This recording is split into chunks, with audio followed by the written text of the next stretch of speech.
like, you know. Oh my God. Enjoy. Hey, you're here. See on your feet. Come on around, so let me know.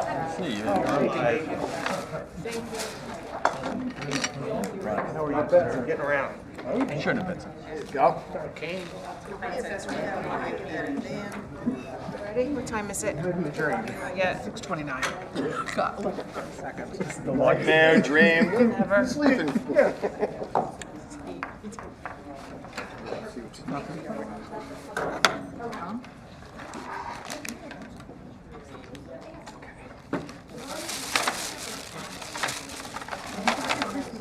Very good. Thank you. I was going to. I left mine up there. Thank you. Very easy to be able to sleep. Leslie, anytime you're ready. I'm just going to wait for Tom to. No worries. Take your time. Okay. So we can do it, not today. No, it's okay. But we can do it It just tomorrow. crossed my mind. Yes. How are you? Hey, how are you? Absolutely. Happy New Year. Good evening, everybody. If we could please rise for the Pledge of Allegiance. Pledge of Allegiance. United States of America, and to the republic for which it stands, one nation, under God, indivisible, with liberty and justice for all. Thank you. Thank you for everybody for coming out tonight. Appreciate it. It's a cold night. I'm going to turn it right over to Dr. Parlato, and she's going to take it from here. Thank you. This evening, we will present the superintendent's proposed 25-26 budget, and we'll also hear from our colleagues in grades pre-K to 5, and we'll also hear from some of the central office departments. So we are proud this evening to present you a proposed budget that represents a lot of work by every school, by every department, certainly very intentional practice as we look at the way that we invest the dollars that the community so generously provides to us. So I'll begin this evening with an overview of the 25-26 budget. The first several slides, as you'll see, will have to do with not only the purpose of our presentation, a reminder of our board and district goals, and a reminder of our indicators of progress over time. So as you can see, there's the purposes for the presentation are listed. And as I mentioned, it's to provide an overview. It's to demonstrate the impact of fixed costs on the superintendent's proposed budget. The overview serves as a springboard for questions and dialogue about what our organization needs. As we hear from our schools and departments, part of their work is to showcase the efforts that they do every day and the progress that they make and are making. And number 5 is particularly important to me. You will hear common themes about our district's direction, not only from me, but you will hear some common language across all the schools and departments. And really that is the work of our district. And it also shows the unity that we're attempting and working toward with our efforts every single day. So that's why we're here. I'm going to try to keep up with my pages and my slides. This slide I added at the very last minute, so it's not in the board's packet. So this is from the Connecticut Association of Boards of Education School Governance position statement from 2016. And that's the short version of that is CABE. So they listed what the superintendent of schools' responsibilities are when it comes to the creation of the district budget. And so you can read that there with preparing, advocating for, and then implementing that annual budget that addresses not only the district goals, but meets the needs of all students, and of course, report regularly to the board on the status of the budget. The Board of Education's responsibility is to adopt, advocate for, and oversee the school budget, which is responsive to district goals and meets the needs of all students. So that's just a reminder of really the purposes for our next 4 meetings, and as we move forward in the budget process. As always, our mission statement, and we've divided it up, as you can see. So the mission of the school system, which is a collaborative partnership, is to prepare each and every student to do those 3 bullets. Also, the mission of the school district is to contribute to society by providing effective instruction, dynamic curriculum, a wide range of experiences, and inspiring students to pursue their dreams and aspirations. That's why we do what we do, and that is why we fund what we fund. This is a quick run through the budget development process. And so it truly does begin in October in terms of the physical creation and development of the budget. So as you can see, the schools and departments receive their templates. We finalize our enrollment projections. The schools and departments then submit their proposed budgets to the business office. Anthony and I meet with each school and department in November. We do a preliminary rollover in December into Munis.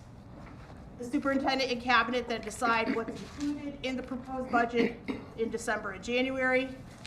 Those decisions are communicated to each school and department, and then eventually the budget books are created and delivered in January. So that is not something that happens over the course of a week. As you can see, it starts almost at the beginning of the school year. We have to think that far ahead about what we will need in the year coming up. We have our Board of Education goals, which I won't read to you, but you can see that our goals are around student achievement, family and community engagement, budget development and fiscal management, obviously very important right now, district and school environment, and our district workforce. So you'll see many of the ideas that come out within this proposed budget and from the schools and departments align directly with those goals. As you see the work within the proposed budget, our priorities were to support our pre-K through 12 students to meet their academic work targets, to build and strengthen relationships with our students, families, and the broader community, and of course to foster a safe, welcoming, and respectful school climate to support teaching and learning.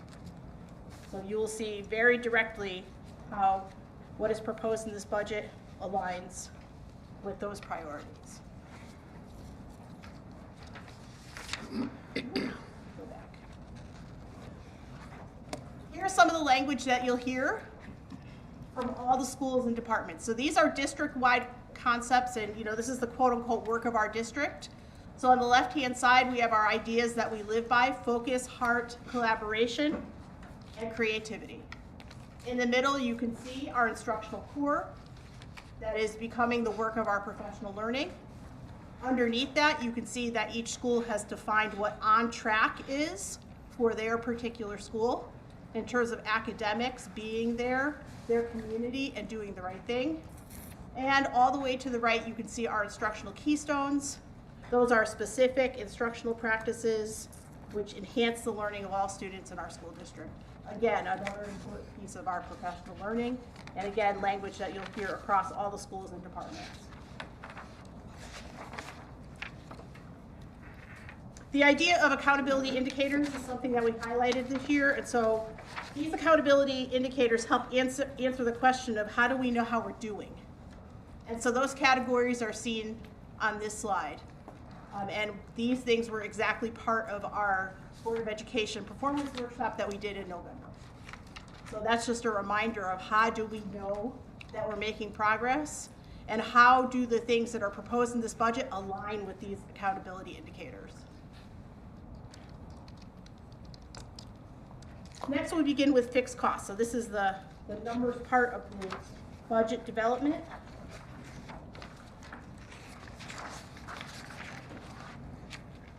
So the fixed costs, you can see on the right-hand side, those are required items and elements that carry forward from one year to the next. And so you can see those are broken down as follows. So there's contractual salary increases for all bargaining units. We have 7 bargaining units.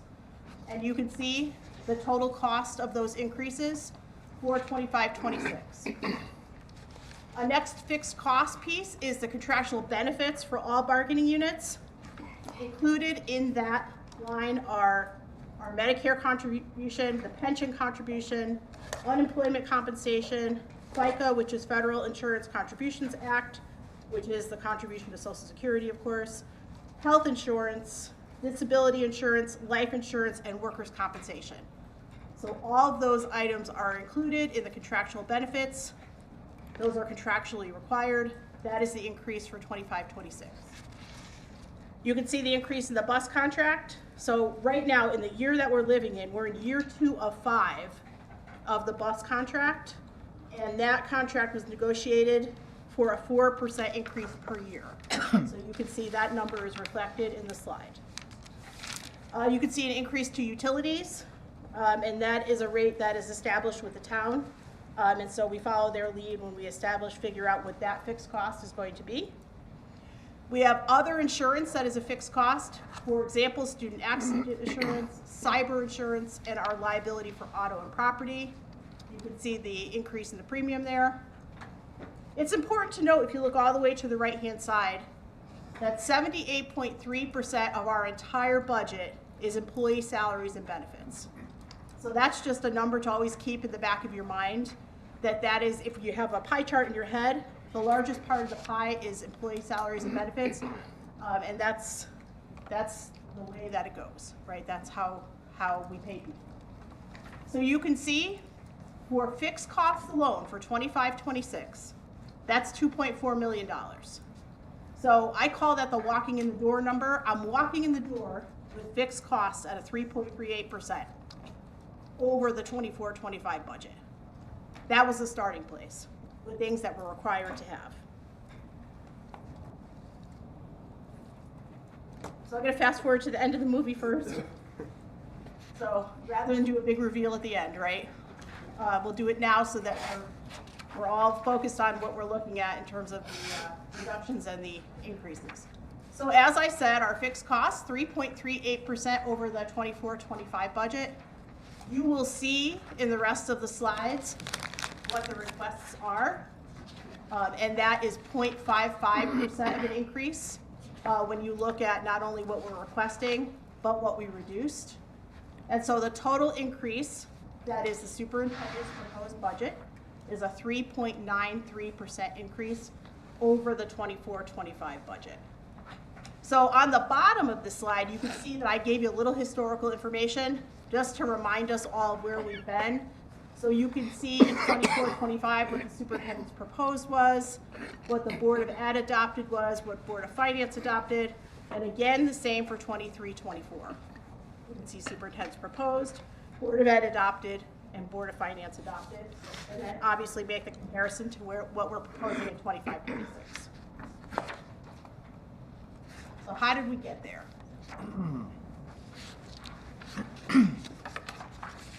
We'll begin with salary reductions from the current 24-25 budget.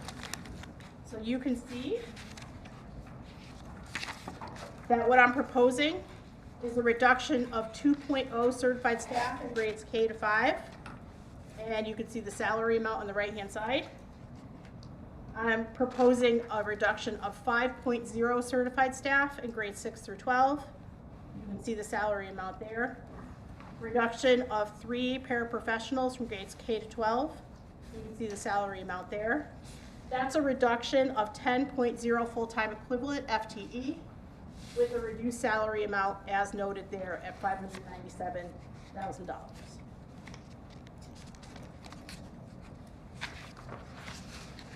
So a common question that we get is, if you have fewer students in the district and you have lower enrollment, then why are you proposing any additions to the school district? So that I'll answer that question in the next several slides. So this shows our high need students over time. So our high need students are students who are English learners or multilingual learners. You'll hear it used either way. Those are students who qualify for free or reduced lunch. And those are students who have IEPs, individualized education plans, who receive special education services. So you can see, even if you compare 2014-15 all the way to the right at 24-25, you can see the particularly large explosion of English learners in our district. From 2.7% of our district population in 14-15 to 9.4% of our overall district population in 24-25. You can see the same thing with free and reduced lunch over the decade. That's an increase of 13%, so that essentially 1 in 3 students in New Milford Public Schools receives free or reduced lunch. For students with IEPs, that number has been stable, although the percentage increases because we have fewer students enrolled. What this slide tells me is that we have more need over time, although we have fewer students enrolled in the district. And so that's an important piece of information to keep in mind when you look at what is requested for this year. I broke it down by school just for our information as well. So the first column you can see is free and reduced lunch students, and that is percentage of the overall school population at that school. So you can see, if you read down the blue column, the percentage of free and reduced lunch students there. Middle column is multilingual learners. Again, you can see the percentage of the overall school population at that school of multilingual learners. And students with disabilities, again, you could take a look at that across our 5 schools. Again, the reason I provide you with this information is that it helps to explain and provide a reason for some of the requests that we're making in these slides.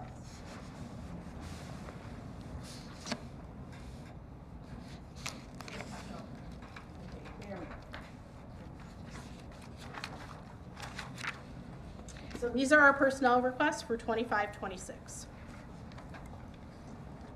I will provide a little bit of an overview for each, and then when you hear from the schools, they will provide additional information. So it's not just my explanation that you will get about these requests. So beginning with a 1.0 armed security officer at the high school, obviously that provides armed security coverage. And so what we would do in this case is we would swap out some of our Securitas security monitors who are not armed in place of the armed school security officer. So that is, it tends to be budget neutral. It's a little bit, Anthony will explain later on why it's a little bit more to have the armed school security officer, but it's close. Next personnel request is a career and technical education teacher at the high school. If you are new to schools these days, that's the old industrial arts. So it's CTE, Career and Technical Education. That's a restored position that was reduced in 24-25. So I'm attempting to restore this position, and of course the reason is that it increases our ability to offer trades-based courses, such as CAD and that kind of computer-aided drawing, and those kinds of engineering courses that we weren't able to offer because that teacher was reduced. Next, we have a social worker at Schaghticoke. And so the proposal is to replace the Effective School Solutions Company, which is ESS, with our own employee. And so if we have our own employee, that gives us more coverage for student needs and also provides us with a savings. So that's a benefit not only for the school but also for the budget. A multilingual learners teacher at Schaghticoke. You saw the increase in the need in the previous slide, and so I'm requesting a teacher for Schaghticoke to help and assist with the multilingual learners. A special education teacher at Schaghticoke. Of course, there's increased need. While the number of students has remained fairly stable, the severity of the need across all of our schools is increased. And I know that Mrs. Olson will talk about that in her presentation. So that's the reason we're asking for a special education teacher at Schaghticoke. These two are in one box because I wanted to fit on one page. It doesn't mean anything other than I was trying to save a little bit. So I'm proposing a 1.0 special education teacher at Sarah Noble. And so that is because of the increase in severity of student needs and also to assist with PPTs, which are the meetings that have to be held each year for every student who has an IEP. Also, I'm proposing that we move one interventionist who right now is being paid from the federal Title I grant, and we moved that salary to the general fund. So one thing that we know about both federal and state grants is that those positions are not supposed to supplant the general fund budget, right? Because we know that this interventionist is a necessary addition, a necessary employee, and we need her to assist us with students, that person really should be on the general fund. That person should not be supplanting the general fund by using the title funds. So you will see over the next few years that we will start moving some of the positions that are on the grant funding to the general fund, because they really shouldn't be on the grant if they are essential to the functioning of the school. You'll see two school psychologists, 0.5 and 0.5, one for Sarah Noble and one for Hill and Plain. And again, that's an increase in student needs, an increase in testing that has to occur for students, and an increase in the number of PPT meetings. You can see a 0.4 assistant principal at Hill and Plain, which that current assistant principal position is 0.6 FTE.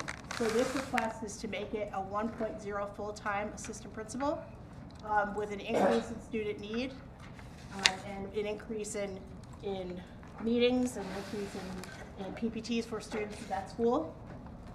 And then the last request that we're making in terms of personnel is a 1.0 central office secretary. So that would be split between the assistant superintendent's office and my office, and primarily thinking about this idea of central registration and residency, and how that person would be crucial as we want to register students in one location, so our information is consistent and standardized, and someone to really focus on residency and making sure that the people who go to school here actually live here, along with the many tasks that exist in the assistant superintendent's office as we do everything that we can to increase and improve the teaching and learning in the school district.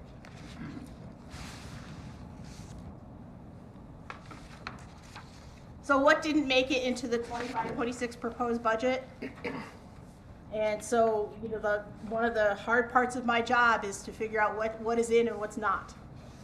And so there are K-3 literacy curriculum materials, right? So as you know, the state has right to read legislation.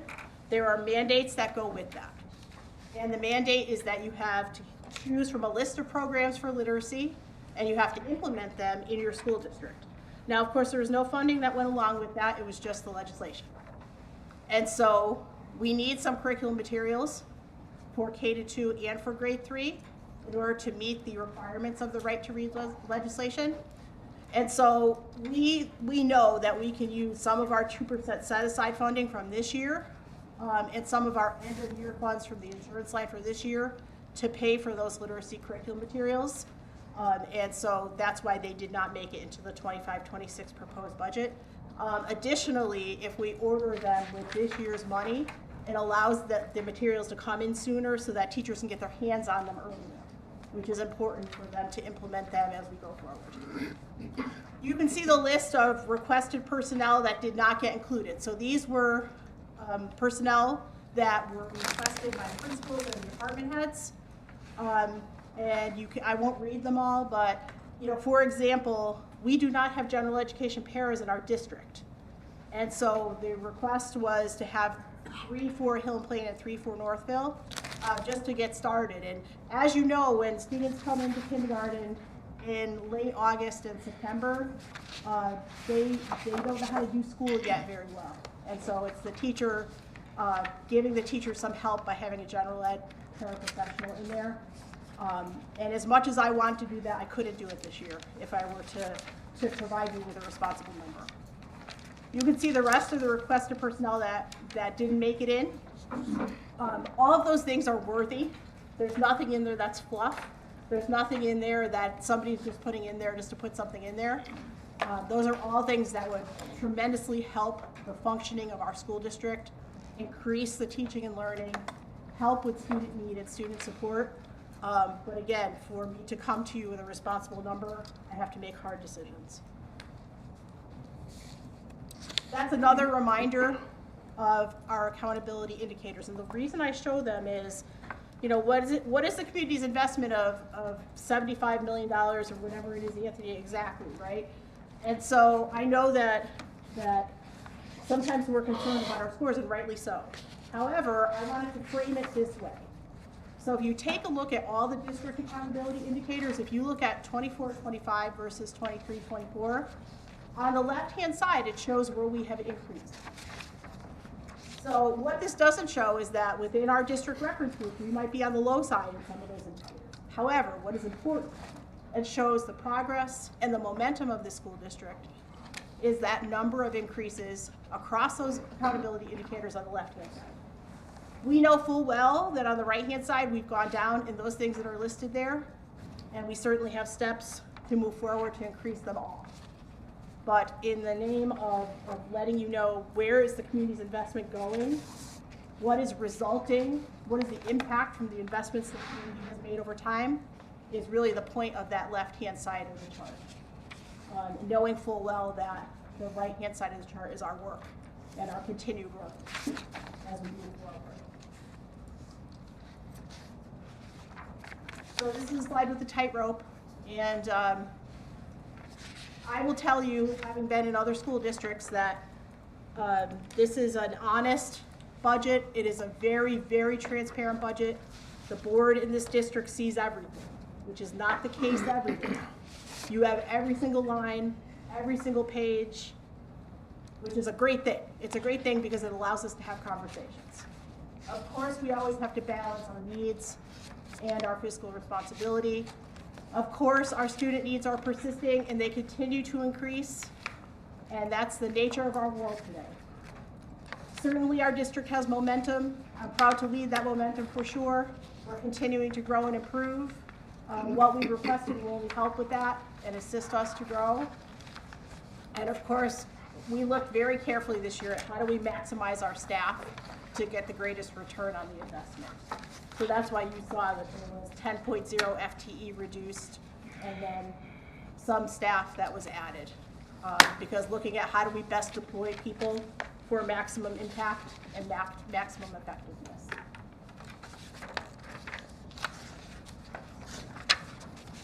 So where we are right now in the budget process is we're kind of up in the sky looking down.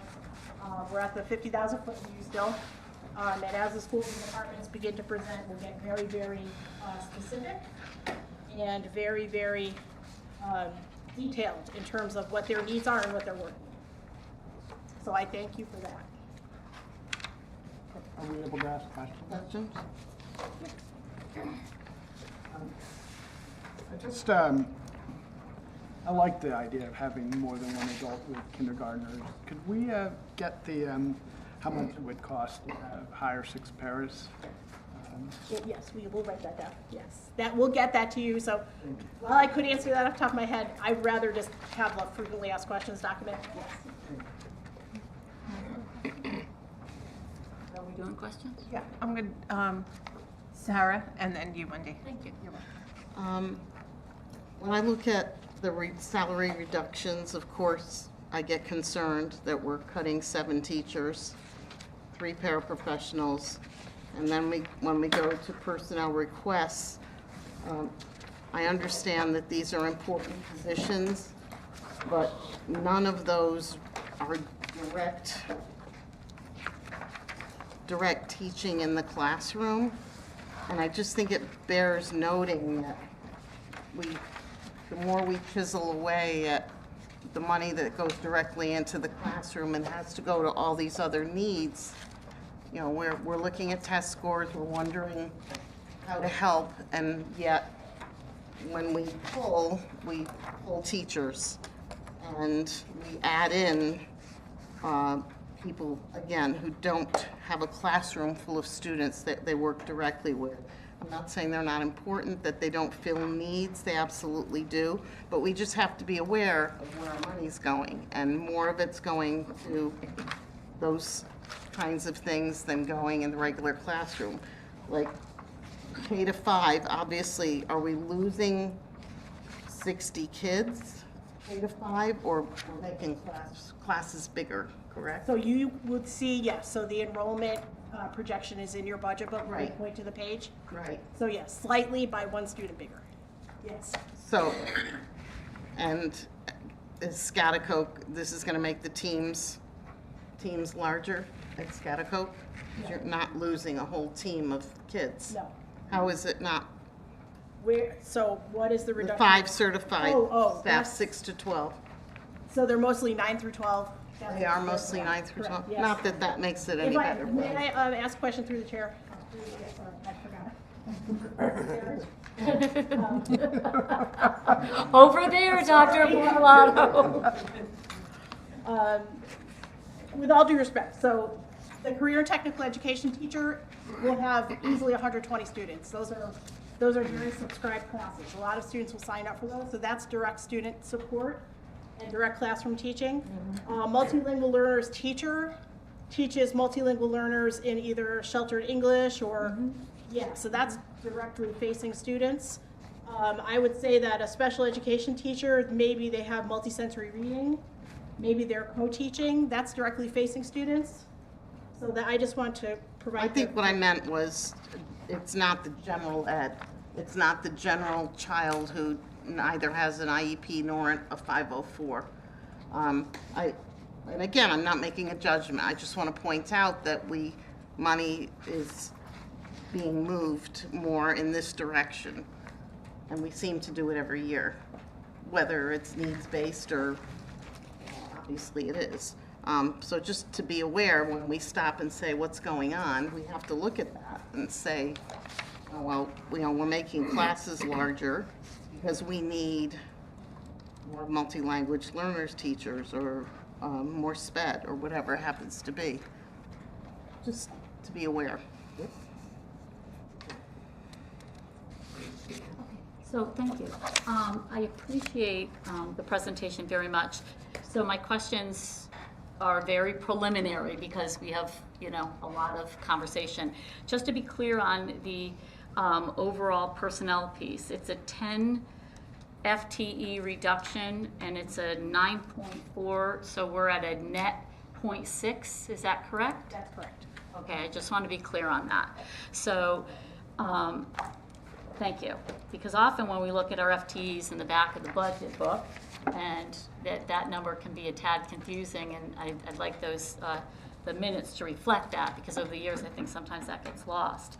I appreciate you putting together the information of what didn't make the budget. I actually pulled last year's presentation to see, as I often do, and merge the documents to see how it's changed. So that'll be an interesting conversation.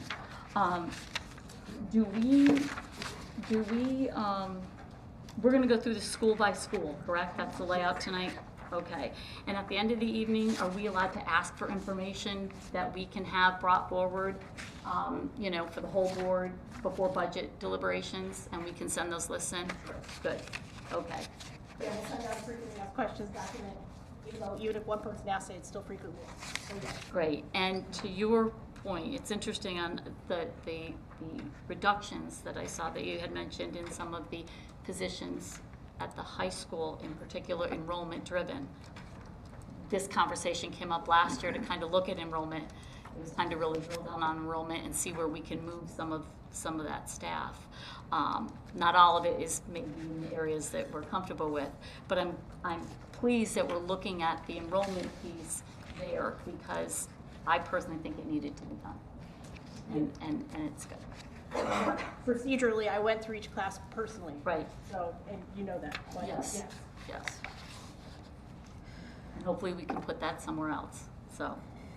Can I ask a question?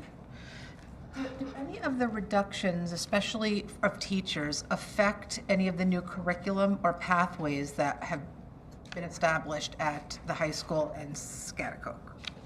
I'm looking specifically, you were on the correct slide before. The social studies teacher,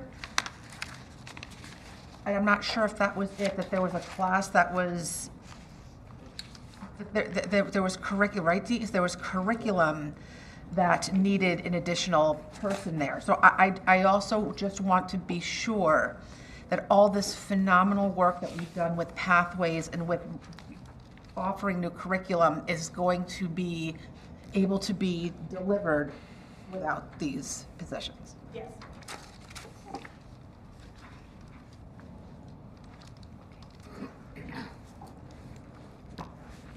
Anybody else?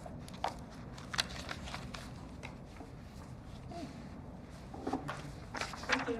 Thank you. Thank you.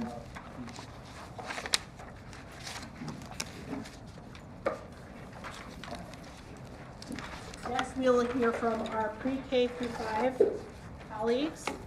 And those administrators will sit here.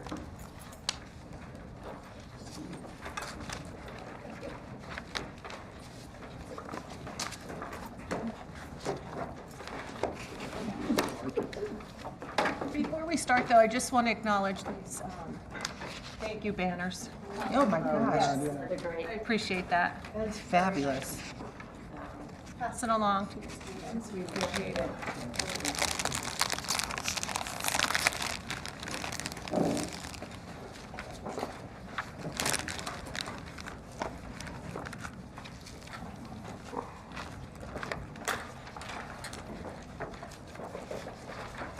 You can begin whenever you're ready. So, happy Board of Education Month, as you see, and you just thanked us for the banners around the room. Appreciate it. Sarah Noble, Northville, and Helen Plain. We appreciate your unwavering commitment to the Board of Ed and all that you do, your dedication. We know that it takes so much time to ensure quality education for all our students and a supportive environment for our staff. So we just appreciate that.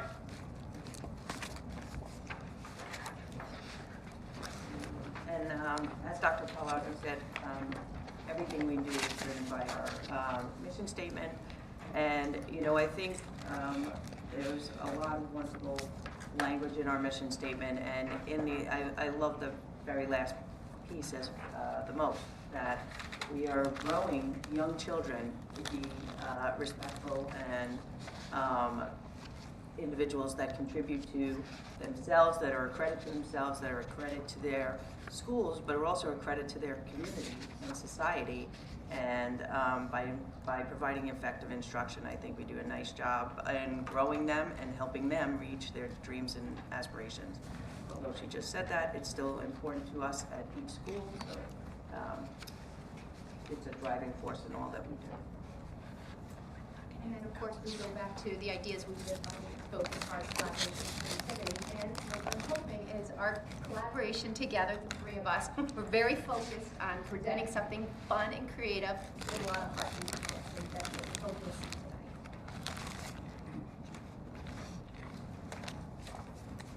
So tonight. this is an opportunity for us to present our core values and our character traits that define who we are in our schools, and the values and foundations that we really foster in everything that we do.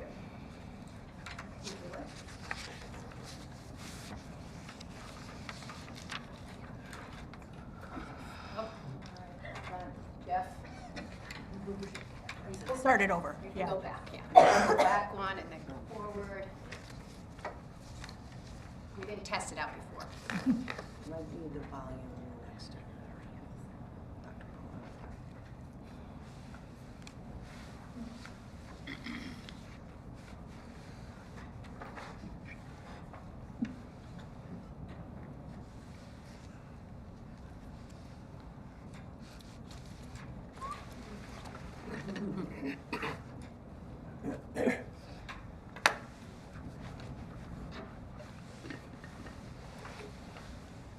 All right, one more time, please.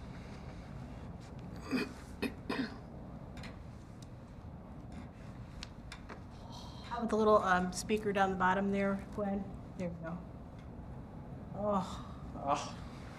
This is our whole presentation. Oh, great. Let me go get my cow costume. I'll be right back. I'll be right back.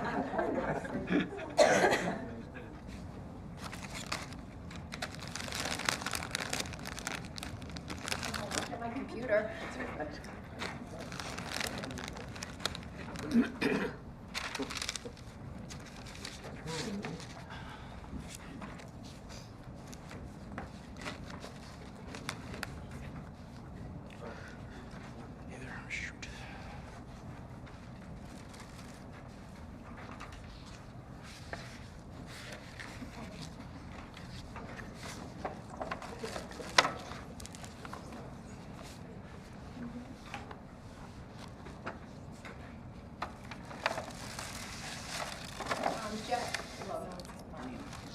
only one option I have, which is to come from here and run it through this.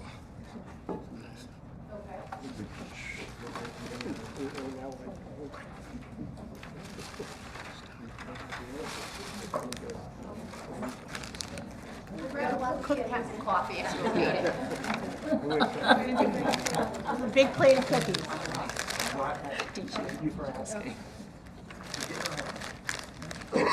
Still can't drive. Brandy. Oh, sure. Giving you one of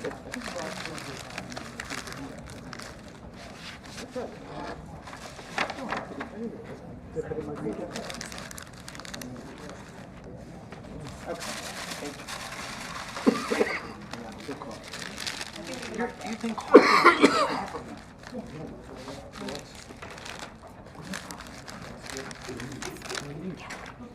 Love technology. I'm running it there. Planet.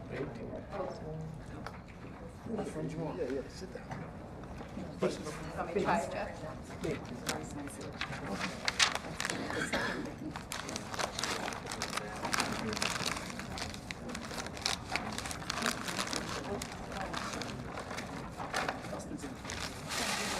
I didn't even open mine. It's up there.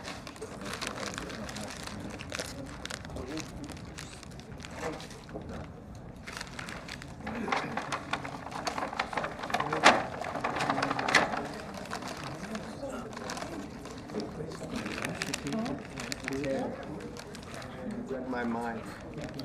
Shut it. That was the one that stuck out to me. I'm like, wait a minute.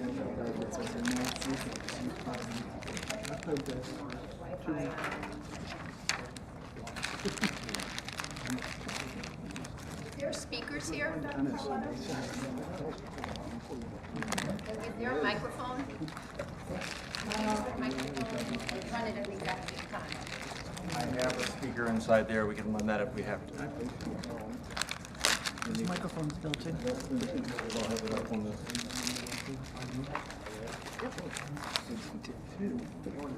We're gonna go through. Change the. What if we get external speakers from my desktop? That's not going to be loud enough. She cannot get, the only time she could have. I'm trying to wash my. Sarah.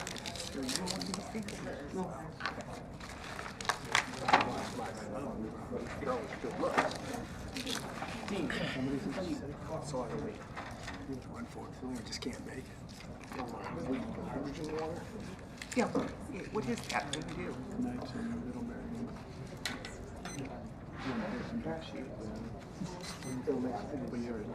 More hydrogen into the water. Yeah. Does it really? For real? I've been doing it for a week. A little bit less brain fog. Yeah. How is it working? I've been doing that. I'll be breathing exercise every morning. That's a life change. Been in the winter. Cold plunge. No, I've done it. Everything's good. The freak to do. Okay. Dopamine. Like you would never have. The two. Nice bath. Yeah, where do you do that?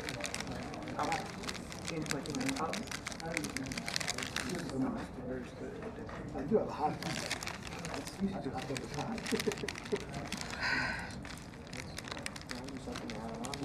How long do you stay?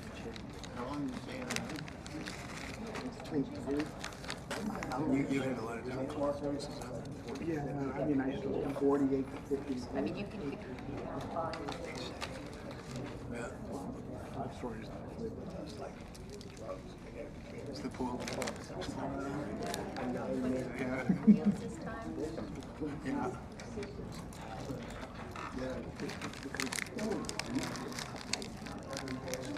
Well, don't believe it. You did it.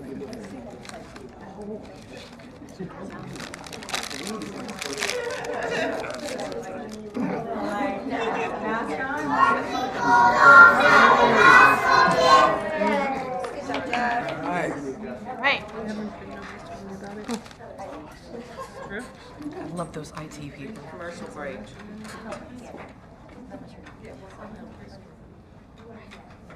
Here at Home Plain, our core values are, today is a new day. I am ready to be the best me I can be. It's okay to have different feelings. I'm in control and I react and responsible for my actions. No matter what happens, I have support and can turn it around. I will practice a growth mindset, not giving up because I will do anything I put my mind to. Here at Home Plain, I matter, you matter, school matters. Sparkly Bulldogs have an awesome day. Hi, it's Northville Elementary School. Here at Northville, we practice our CARES expectations. Do you boys and girls know your CARES expectation? Yes!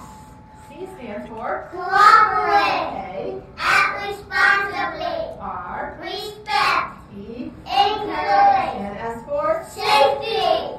All right, so let's remember. Northville, where everyone counts. Make today count. At Sarah Noble, we are free, respectful, responsible, honest, safe, and kind. Hopefully that was good build-up. Totally. Clearly that was good. Our whole presentation deals with that, so we need it.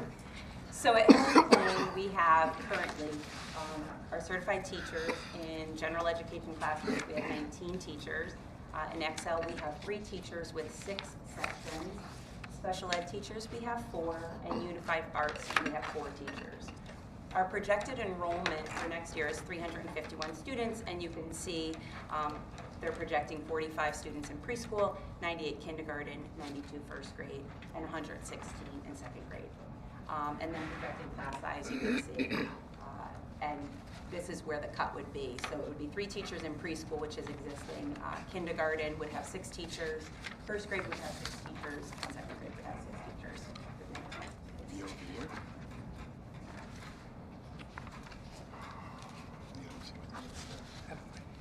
A quicker shower, there we go. And Northville, for next year, again, we're going to be going down 1 teacher, so we'll have 21 general ed teachers, 3 Excel teachers, which are 6 programs, 5 special ed teachers, 4 unified arts teachers. You can see our numbers. It's a slight decrease. Right now we have 433. Our projected enrollment for next year is 447. We're going to stay with the 3 preschools. That's just so you're aware. At Northville, it's going to be 4 4-year-old programs and 2 3-year-old programs. We've got 7 kindergarten teachers, 7 first and 7 second. We had 8 this year. We're going down to 7 in second grade. And here's our Noble. Our general ed teachers are remaining at 35, although we are needing 1. We have 11 special education teachers and 11 unified arts teachers. You can see the projected enrollment for each grade level. And at each grade level, we're projecting a class size of approximately 21 students in each grade, which is a good number, closer to 22 at each grade, but it's a good number.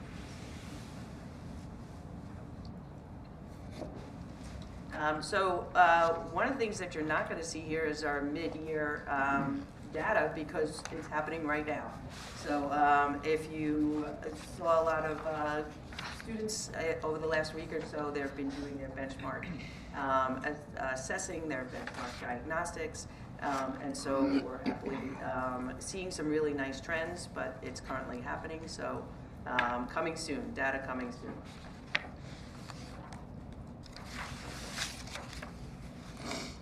This is our daily work. This is what our staff and our students work hard at every day and kids are experiencing.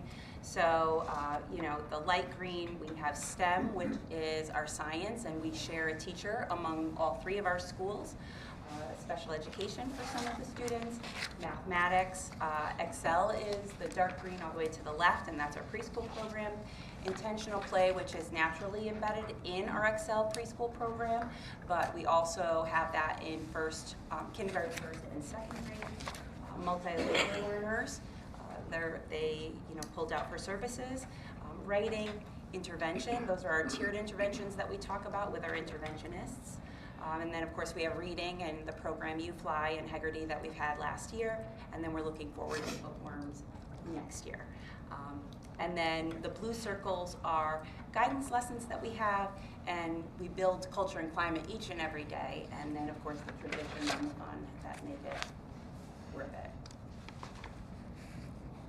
So our budget that we're going to be speaking to tonight, this includes all the materials that we need for this programming to help our students be successful in the ever-changing world. It includes the materials that we use for Fly, which is our phonics program, Hegarty, which has been an awareness program, which is listening for sounds. We have the Science of Reading, initiative that's going on, so we're going to be coming in with Bookworms as a new program, and although it might be being picked up this year, there will be some budget constraints for the things that we know about the program that really need to help support that program. iReady Mathematics is our math program that we're utilizing. We have STEM program. And then we need to support our multi-language learners, our special ed students, and our intervention population. So that's all part of our budget. So we wanted to show you what a day in life of our kids is like.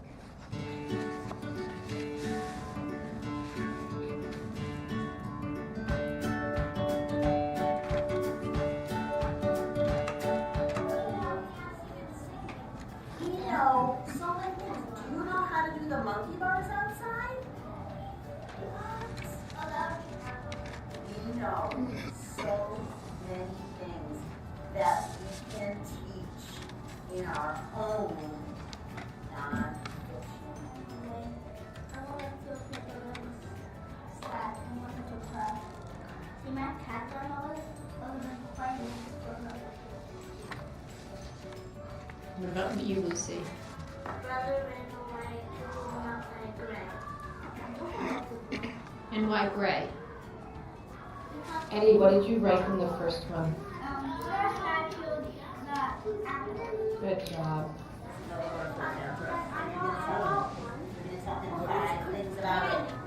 Okay, of course, with parent, right? You learn about that. Tell us about your thinking. Tell us one thing. What do you do at the park? You play. And have fun. Have fun. So let's read about this poem. Make it bad. You run. Oh my. March 3 times. That's the onset, the beginning sound. So the first word is winter. Winter. Tip. Tip. Mad. Hug. Wag. One more. Cut. There's a word K in there. Hot.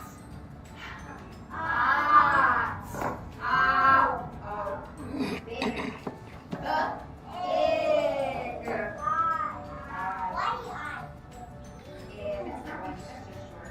Fox.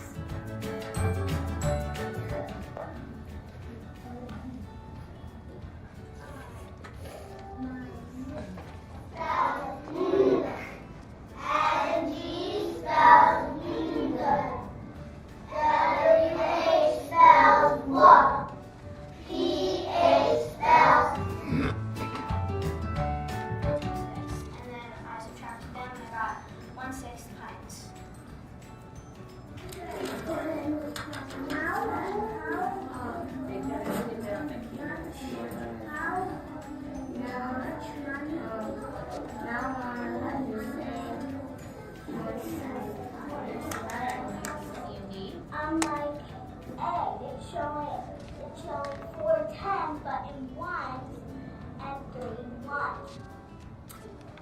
And it makes 43. And 40 plus 3 equals 43. Like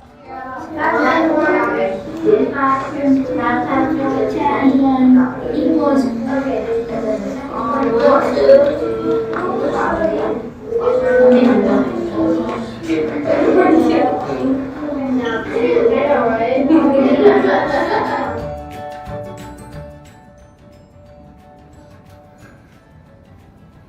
is a coding class, so you're coding here. Kindergarten. Yes, I did it. So we're gonna skip count by 3. So can you do that for me? And I'll do it also too. So if you get stuck, you can look at what I'm doing. We're gonna use these skip counting triangles to practice our 3 times back.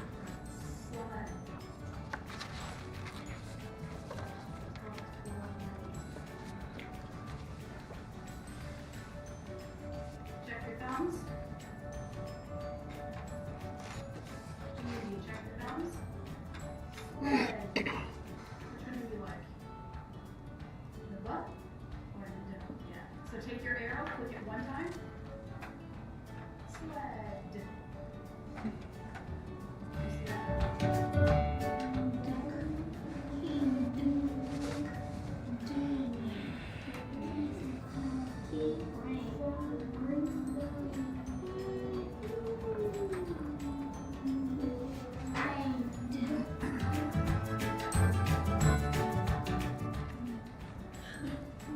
Okay, what is your question, Hermie asked?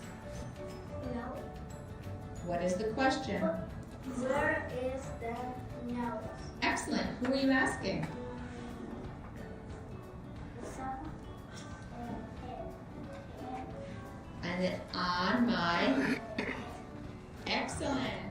Football. Can you say the sentence? And football. All right, let's put football up there. His name's me. Okay.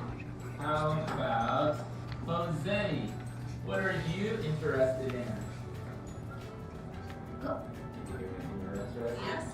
I found it. I found it. I found it. Hermias, what did you find? Nose. What is that? Nose. Nose. Good job. Read this to me, Ava. Pink like.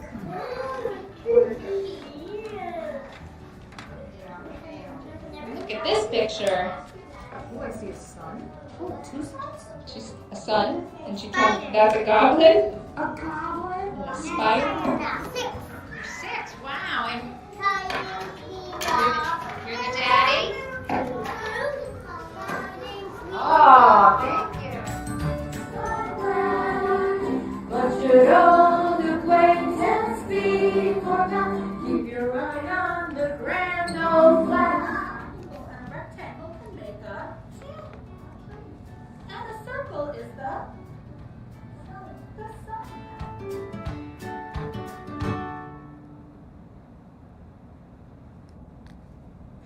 So that's just the budget that, from this past year, that is in place and our kids engaging with it. So we appreciate all you did with that last year, and we are talking about our budget this year. Another video's coming up. So in addition to all of the academics, social emotional learning at all 3 of our schools is the things that we do so that children are ready to learn. So our budget attends to students in many ways, including guidance lessons, lunch groups, character assemblies, and recognitions. And these are the things that kind of look at that whole child and help them to grow in those character aspects, get ready to learn, and be in the right frame of mind to learn and grow.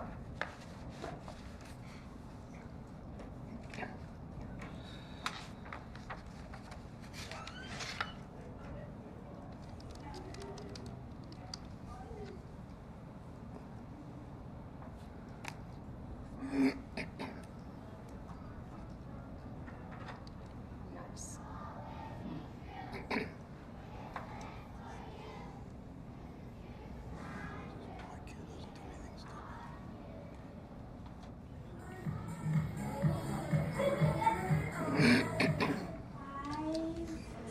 Because this Saturday I'm going to a water park with my cousins.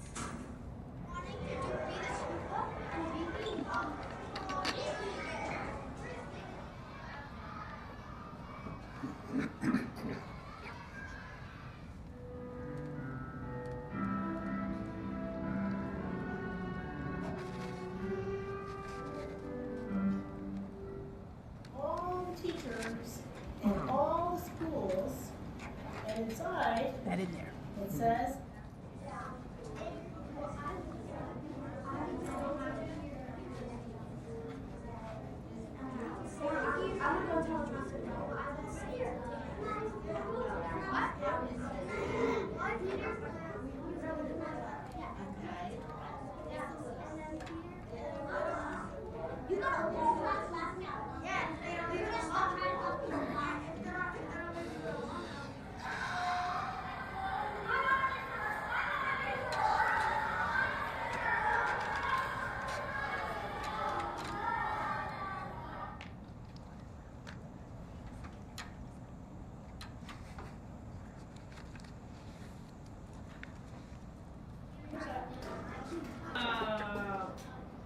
yeah. I'm saying, to the left. Okay, good.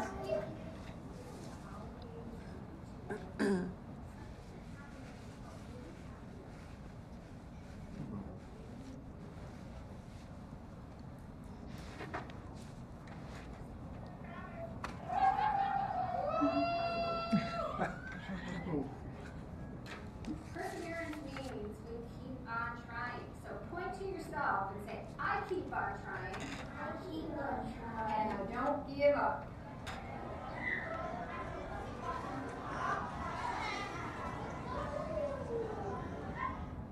Wednesday, how about you? What do you do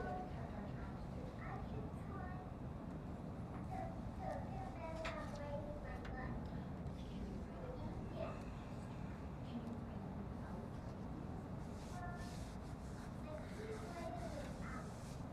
All right, now add the word yet. Yeah, but I'm gonna keep on trying.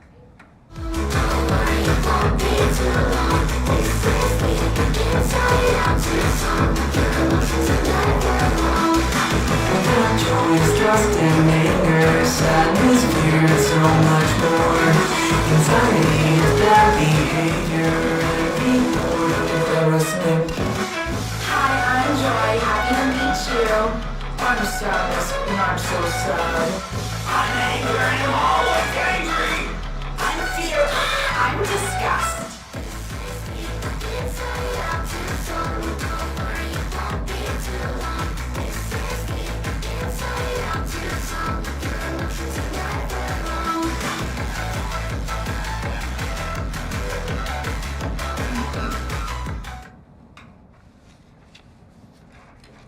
Again, it's all about the kids.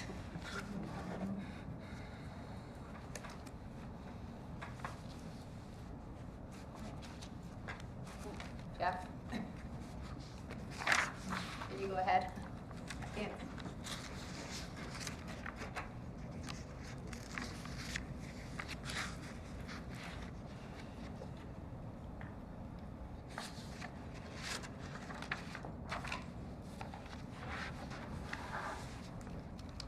So we love our community. Our community involvement has a positive impact on our school's growth and success, including building empathetic and kind communities. So we love partnering with Team Mellis Covered. We donated many food items. Also, we have partnership with Litchfield Hills Transitional Center. The students come and work in our schools, and also we are collecting plastic throughout the schools to try and earn benches, which is exciting. We've had a can and bottle drive for one of our local students to help her. And also our partnership with, Gwen at Northville has Scatticoke. The students come over to Leo Club, and then for the high school, they visit Sarah Noble and Hill and Plain. So it's really nice to have those students in our schools. We have a day, all of our schools host the veterans, and then we've all raised money across the district for the Connecticut Children's Medical Center. So the kids are all involved in that too. And we just wanted to bring up, we just want to thank our PTO. Without them, there's a lot of things that they help us with. We're grateful for their support because they help our students, give our students other opportunities during the school year, as including assemblies and field trips. So we did want to give a little shout out to them because their work is very integral in all the work that our kids do. And and it's budget presentation, so a little bit about the numbers, and we heard Dr. Parlato's overall numbers, and we just wanted to show you where we are. Hill Plain and Northville approximately 6%, and Sarah Noble is 9.5%, so we're close to 15% of the overall budget.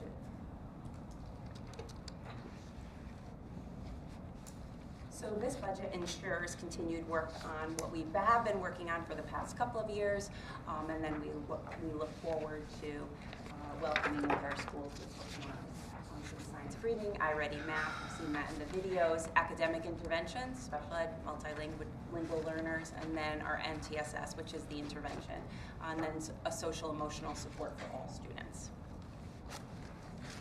And Dr. Parlato talked about it a little bit about it earlier. This budget will help our students be on track with their ABCDs, which is academics, being here, community, and doing the right thing. So all those pieces are going to help our kids with this budget. It's going to help them be on track to be successful. And everything we do is always centered on the whole child. We are focused on them, we're helping them learn for today, but we're also thinking about that vertical progression of their skills. So my colleagues here are getting ready for Sarah Noble. Sarah Noble is the farm team of the middle school, getting ready for middle school.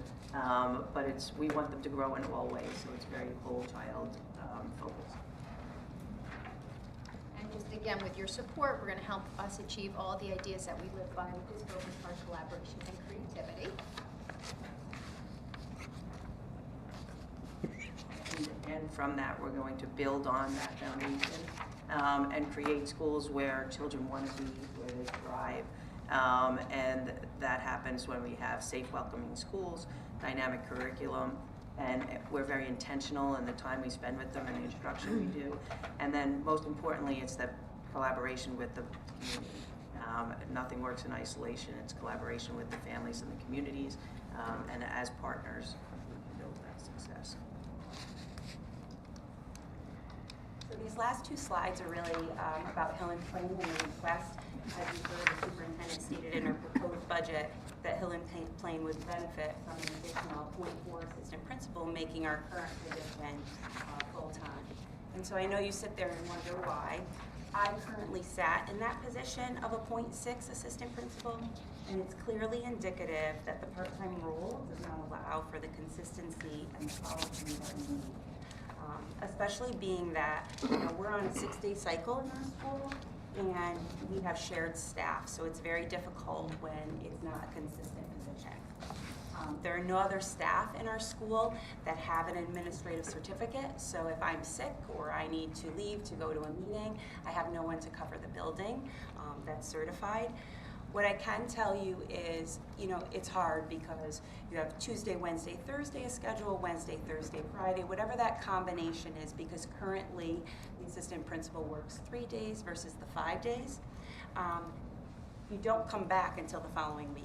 So when you don't come back until a Tuesday and you've been out since a Thursday, it poses challenges with all stakeholders. And so adding that 0.4 to the existing 0.6 makes the position full-time, and it allows for consistency with instructional and emotional support to all students, staff, families, and to me, the principal. So it's not a classroom teacher per se, but we do a lot of work emotionally supporting students. As an administrator, we play a crucial role in addressing specific challenges faced by our students, our families, and our staff. Our current numbers right now at Hill and Plain, we have 386 students, 16%, Dr. Parlato actually had it in one of her slides, 16% are multilingual learners. 40% of those students, not multilingual, but overall, 40% are free and reduced lunch, and 15% have individual education plans, so they're special ed. These three categories are considered the high needs learners. While a full-time assistant principal is not happening now, I broke the slide into 6 reasons. If we look at the first 4, student support and advocacy, building relationships with families, discipline and behavior support, and crisis management. There is a clear disconnect right now for these 4 areas because of the assistant principal's current schedule. The consistency of a full-time assistant principal can be a preventative measure because she would be able to be present to de-escalate students and help with that and avoid dysregulation, or supporting the student through that with the other staff. Because sometimes it takes more than one person. And then there are phone calls that need to be made. This avoids serious consequences such as restraints and seclusion, and as far as what we never really want is to leading to out-of-district placement. Understanding the root causes of behavioral issues rather than using punitive measures is essential and takes ongoing conversations and time. This ensures students' emotional and psychological needs are being met, and then being sure that we're communicating with the family, which is really important to nurture that relationship and have them involved in their children's education. There are times that the AP connects with families, connecting them to our school-based health clinic and community outreach programs too. The assistant principal is often a key point person in assisting me, the principal, in communicating with parents, teachers, and community members during the times of crisis. We had emergency staff at our building, so that communication and being able to inform everybody in a timely fashion. The last two reasons, 5 and 6, teacher support and professional development and data analysis and school improvement. We are managers. All of us are managers of our buildings, so we have those managerial tasks, but we're also charged with being instructional leaders and being in the classroom, and some days it's very, very difficult to get into the classrooms. So having a full-time assistant principal, she can support the teachers along with me, and we can share that responsibility and making sure that we're planning for professional development together and making sure that there's effective teaching strategies, especially with our new program bookworms coming next year. So the data analysis part is that MTSS program, those tiered interventions. And so the assistant principal helps to coordinate and implement the tiered interventions, differentiated instruction, and personalized plans to support academic success. It's hard to be thorough with this work when there's such a disjointed schedule. And then finally, the school improvement, the retention of staff and building and maintaining morale. This helps foster a positive school climate, which we strive to do each and every day, and recognizing teacher achievements and providing emotional and professional support. So with this position becoming full-time, it would ensure consistency with support, equity, and conducive to social, emotional, and academic growth for students and professional growth for our staff. So thank you for considering this. We appreciate it.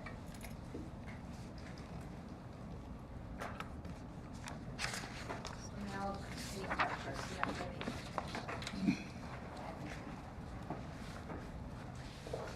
questions? Can I just ask one quick question? Northville has a full-time assistant principal? No, I do not. I have a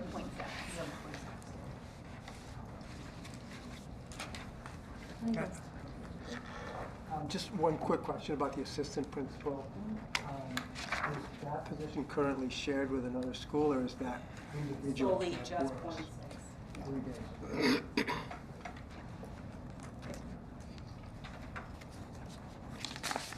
Oh, thank you. Back to the client's point about classroom support and getting class in Paris, we just finalized that contract, correct, Anthony? The Paris? Yes. Yeah. So the board just adopted that contract. I think I have the number in my head, but when I see here in the budget that 6 didn't make the list, and there's a lot of things that didn't make the list, it's a balancing act. We all know that, so thank you, Dr. Parlato and the team, for going through the exercise. It's not easy. If we could verify, and I assume that 6 was meant for 3 and 3? Correct. Would that be correct? That's To right. support kindergarten, correct? To start, yes. Okay, I just wanted to be clear where your intention was on that, and get a number on that. Going back to overall enrollment on the schools, I see, for example, when you look at Hill and Plain, you're losing 24 students, you're down 24 students, so I see the intent enrollment base to move things around, obviously. I am a little concerned about the support. 20 students in class at that young age, it's a lot. It's a lot. It's very difficult, so I'd be curious on those numbers for the paras, just to get an idea. So, questions, but if you're, for purposes right now, you Yeah. can estimate $25,000 per, that's without benefits. That's it. Salary only, yeah. Right, that's it, okay. I didn't want to put a number out there publicly without you, okay. So, great, thank you. Yeah, so I just wanted to point that out, especially with our little ones. It's difficult when you take away or you reduce a teacher in, Hill and Plain, and you reduce a teacher in Northville, and you're kind of moving things around. You still have a difference of 4 students in Hill and Plain. You now have almost 20. You have 19 students in grade 2. So, it's just my personal observation.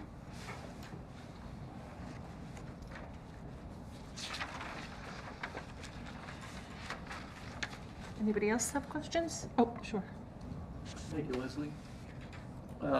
For the chair, a couple questions on the actual agenda itself. So on Tuesday, January 21st, is that on item number 3? Is that where you have another opportunity once you kind of look through what's been presented to then ask additional questions? Would that be the same for Wednesday, item number 3? How do we usually do that? I mean, that's fine. I don't have any problems with questions being asked. Of course. Or any, whatever, wherever we are. Excellent. Yeah, through the chair. I mean, if we know about it ahead of time, we can expedite and get the information. So that's always helpful to email Leslie and myself so that we have that. I do have a couple of questions just for edification for those that may be looking at this item, right? Especially first time, new parents, new citizens that come in. So just as an example, when you're looking at Hill and Plain, and this, I guess, would be more technically, when you're looking at salary certified PE, the actual in 23-24 was $55,452. Budgeted was $72,711. Budget for this year currently is $74,666. So where are you currently in the budget for this year for that line? Mayor, can you share the page that you're on? That'd be page 10. It'll be on the top number, org, salary certified PE. Can we get that for you in the follow-up questions that we put together? Just be clear, you want the current Hill and Plain phys ed salaries for current year 24-25. Just the reason being why you're going from 55 to 76, like what that was.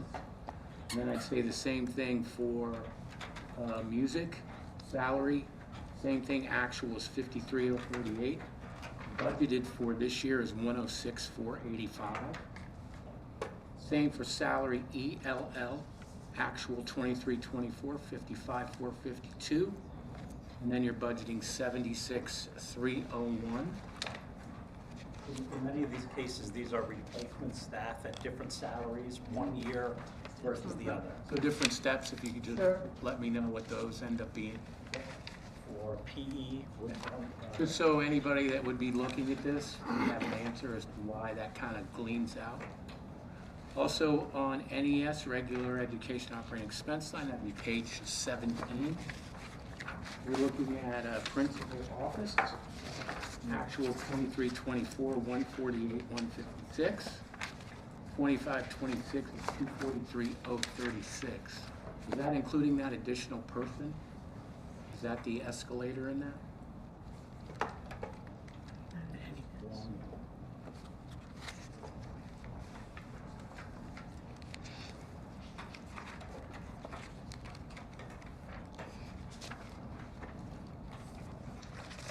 no, that is, you're on page 17? Yeah.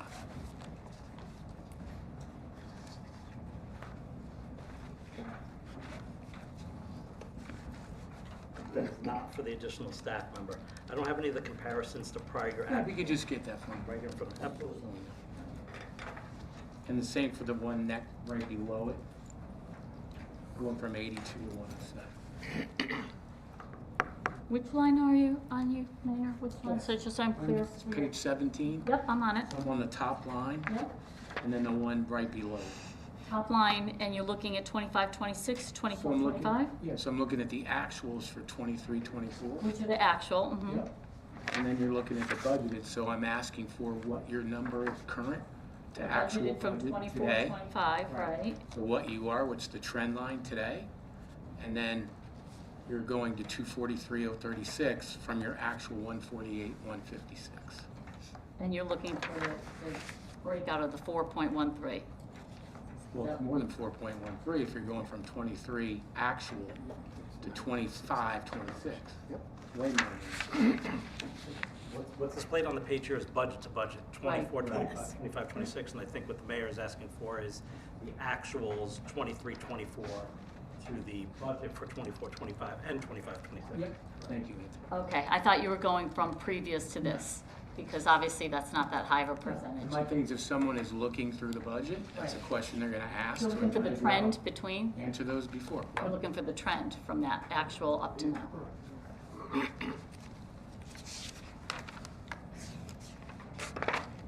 And then going to SNIS, reading, salary, same thing, actual 193, 883. What page, what page? I'm sorry, page 21. And what line item? That would be line item, I think it's 1, 2, 3, 4, 5 from the bottom. So you're 193,883, which is the actual 23, 24. Then budgeted for 24, 25, 354, 589. And then we are at 25, 26, 363, 611.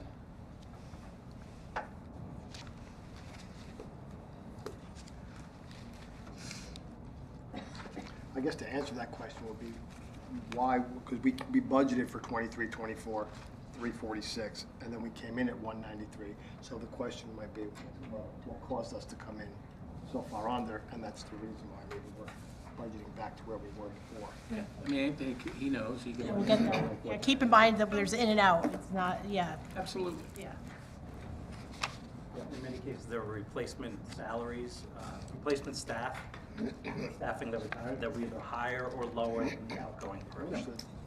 And if there's a few more rather than taking up everybody's time, I'll just, if it's okay, email you with the chair and the superintendent and just ask for the extra. Yep. Rather than continue on with that, with those numbers. Thank you. Anybody else? Yeah, you spoke to, by the way, thank you, I appreciate the registering. But can you speak about how many outplacement students that you have? I can get- So I said it was preventative, but I could get you that information. Okay. How many students that we Yeah, so when Mrs. Olson presents, also underneath the umbrella of special education, for sure. Yep. Okay. I got ahead of you. Thank you. That's okay. I also have another question. Yes. For the three, I know you both haven't presented yet, but the other question was, as we think about the trends in our students, especially at this age right now, and preparing them for the future, you're sharing one STEM teacher. So is that enough? I noticed that it wasn't in the request that was denied. So do you believe that's enough? Well, I think that, I think our job is to offer a fiscally responsible budget. I think that's what Dr. Parlato is trying to do. I don't often want to speak for anybody, but I think we'd all love to have our own STEM teacher to give children more opportunities with STEM. But under the umbrella of the whole district, fiscally responsible, that was not something that made it to the Totally understand. Thank you. big show. And a follow-up to that, are there any nonprofits in town that you know of that would be able to help the students with maybe after-school programs? Maybe you do this or not already. We do work with a lot of people in the community. For instance, Kimberly Clark comes every year to third grade, so does other people come in and share some of their time and talent with us. But I don't know of a nonprofit that does that. We offer clubs even at that level, though. Yeah. Go ahead, Mayor. Thank you. So Randy, Robotics and Beyond. They have a great Thank you. program. Absolutely. They have a great program. Paul is the founder of that, and they do a lot of great things. We do that at the Max. Yes, it's not necessarily in Girls the That Code, the youth agency also does one, Girls That Code as well. Yep. I don't think they're nonprofit though. I don't think they're nonprofit though. I I think think, Robotics and Beyond. are they nonprofit? Yeah. Just to fix the budget gap there, right? Yeah. Thank you, guys. Appreciate it. We're good? Thank you, ladies. My pleasure entirely. You guys are done? They're done. You're done? Okay. Not kicking you out. We're happy to answer questions, but no.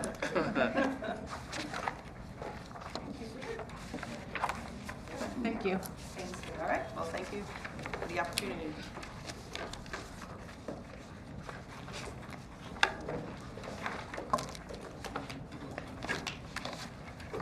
Thank you to our administrators.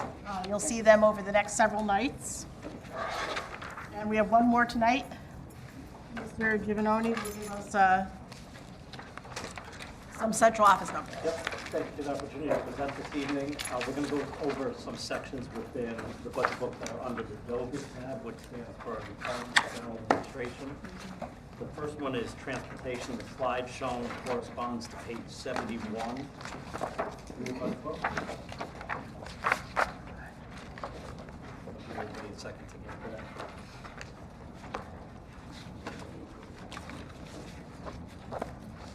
This cost center of the budget on page 71 controls basically the general ed budget of the district. The top line is a stipend there for morning bus coverage. There is a second line is for the courier for the district. And the third line has several pieces broken out to it. This is our general ed. The big one is our general transportation contract and also our transportation. In 25-26, that amount is almost 4.9 million, $4,863,082. The second amount in there for additional runs and other transportation providers for $70,350. There's a third amount in there for own tablet application for bus tracking that we've yet to adopt as a district and implement. And these three lines, the top line has just one piece, second line has one piece, and the third line has three separate pieces broken out. This cost center is going up 3.68% year over year.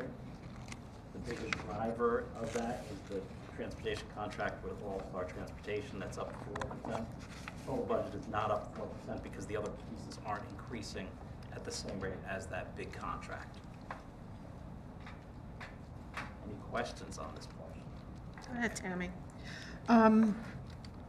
What is the, so if I remember correctly, the 176,000 was for the, I thought that was just for the contract. Does that include this bus tracking? No, the increase year over year you're talking about from the superintendent's presentation? Yes. That is just the base amount in that busing contract that's going up to $4,868,082. So what is the cost of this bus tracking? That, I know that each year we've been trying to add this in. Do you have that individual cost broken out? Yes, it's there on the slide. It's not in the budget book because there are three items that are lumped together there. Oh, I'm sorry, I'm looking at the slide. Okay. The amount is $7,560. All right. I have a question. I'm sorry to belabor this point, but I'm going to do it. I really urge this board, there may not be any savings, but we had discussed in October and November sending a survey out to parents to see if there's any way that they could sign a waiver not to use buses, or what the usage would be. It may come from nothing, but I think if we can, first of all, address how many buses we might be able to reduce, if any, and we may not. We currently have, what, 40 type 1s and 6 type 2s approximately? 46 total, yes. Thank you. So we have 46 in the fleet. It doesn't cost anything to send out the survey. The waiver could be workable. And those are monies that we could put elsewhere rather than staff reductions or things like that. And I hope we get to that. I know this was a very, very busy year, but we did have board kind of weighed in on this at 2 board meetings and seemed to be comfortable with at least trying. So I hope we get to do that. Through the chairs, we plan to launch that by the end of January.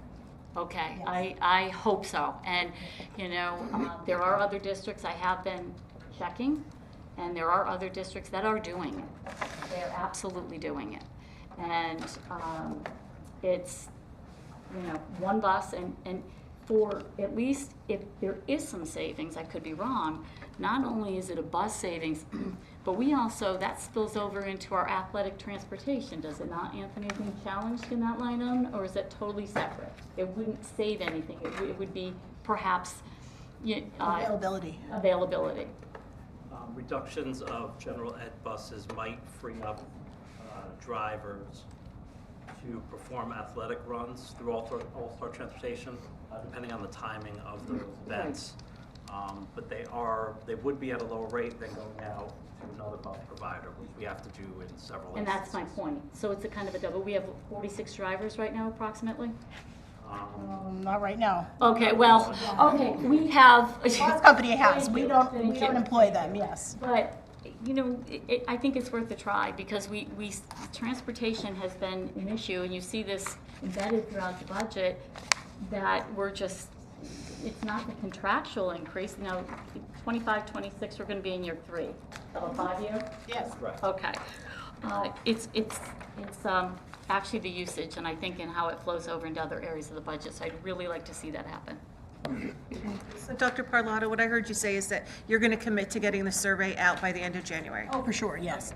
Yeah, the laborious part of it is the data analysis on the other side and matching up the routes to because we have a tiered system, it's not just looking at True. one. Nothing may come of it. It That's may true, not. for It's sure. true. I think the analysis is important, yes. Thank you for that. I appreciate it. Yep. Anybody else with busing? We're going to jump through benefits. That's on page 66 in your book.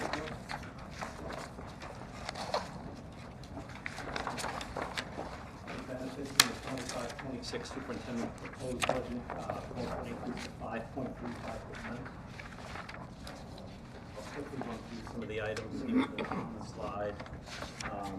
The FICA Medicare portions have corresponding increases. Those are functions of payroll. The pension, the amount used to budget for this is provided by the town finance director. We don't project this number out. The unemployment insurance, we are increasing the budget there. The increase shown represents an increase, if you look back, adjusted for prior year actuals that we're experiencing. I'm skipping over the health insurance for a moment. The disability insurance, life, AD&D insurance, those are flat year to year. And the last item on the page, the workers' comp, is projected at almost a 5% increase for that specific line item.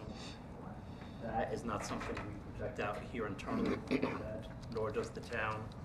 PERMA provides that to us. They're the risk management consultant for workers' comp and other items in the budget. I skipped over health insurance.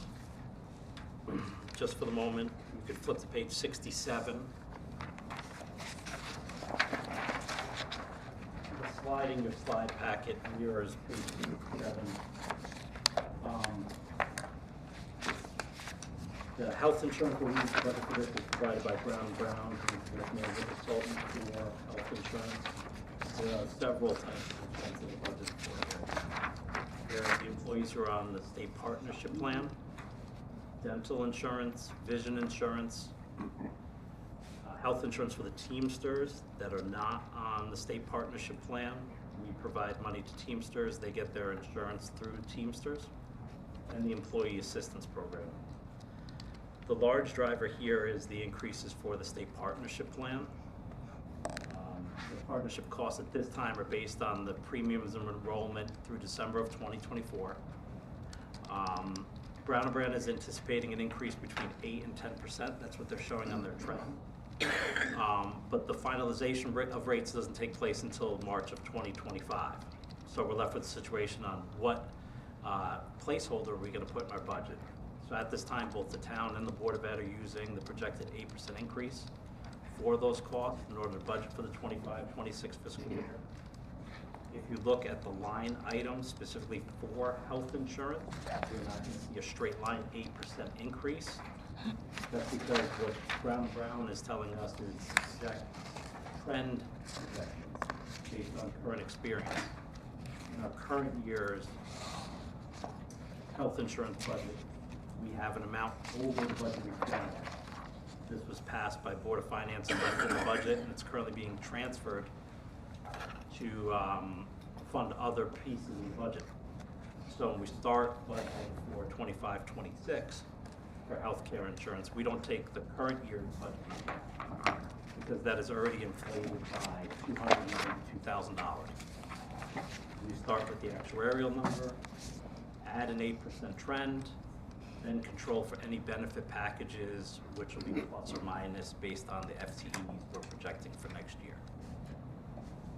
That is the reason why we're using a projected trend increase of 8% for Brown, but you don't see a true 8% in the budget line item to line item.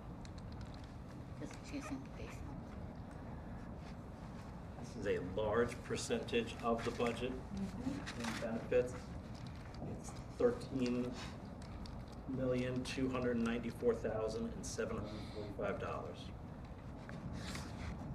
Going up year over year, about $675,000. The biggest piece of that is the health insurance alone at $409,000.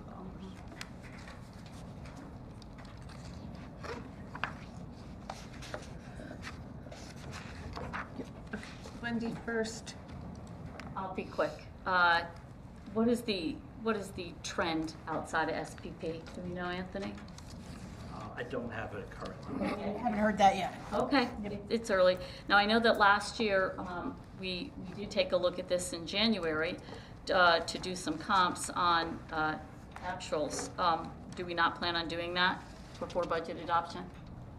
Will that information be useful? When's the last time we talked to Brown & Brown on this? Last, I think it was September, October? September and October, and then they gave us a updated projection, just updating enrollment in December 2024. They don't plan to come back to us until March of 2025. Well, we had a discussion in January last year that allowed us to take off $90,000 to the budget. We took it from the trend of 6 in our budget, and I think we took it to 5. If not 5 to 4 is one or the other. Yes. And it was a $90,000 reduction.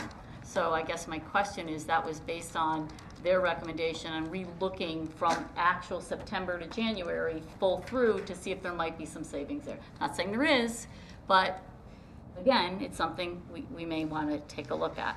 Can I just ask 2 more quick questions on insurance? I notice here that you have a note here of the ISF. Okay, the ISF has not been used in our budget for 2 years. That's correct. Okay, so the ISF, I guess my question would be, and the board, we work with the town on insurance, we work with quite a few things that we partner. And I'm not saying that we go back to that, but I guess my question is how this is answered. What is currently in the ISF, and when was, what is the threshold that's being used to fund it and keep that balance? Thank you. I'll get that from. Thank you. I'm sure you know exactly where I'm going. Thank you. That was the last questions I had on insurance next. Thank you. I want to verify that I'm hearing it correctly. So the reduction from the really the 8 to the 409, you're using what the Board of Finance gave you. You kept it in that line, so you're using that to drive that cost down for this next fiscal year.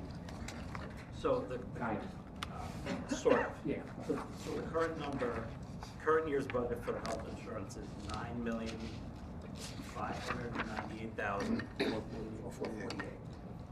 When we project for next year, we know that number for the Board of Ed was overweight by $282,292. So when we're budgeting for next year, we're backing that out. then projecting an 8% escalator on top of that number.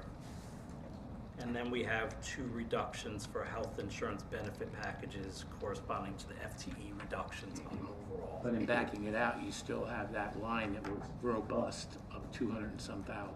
For this current year. Correct. So, It's still sitting there. right. So I'm saying that's gonna be your kind of safety net in case that number escalates. That savings there is only in this current budget year 24-25. We are not carrying that over into next year. And that's why you're not seeing the line going up 8%. Gotcha. Okay. I appreciate that explanation. Thank you. Anybody else? Next slide, we'll talk about the revenue that corresponds to page 72 in your budget book.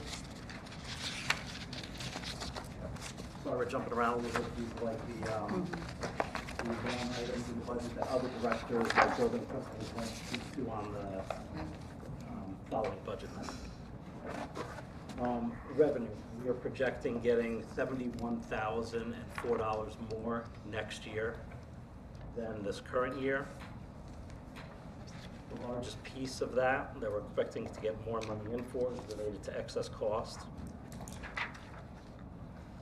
That's adjusted to account for current placements continuing into next year and any anticipated new placements at the 68% reimbursement rate, which is the same rate used for this year.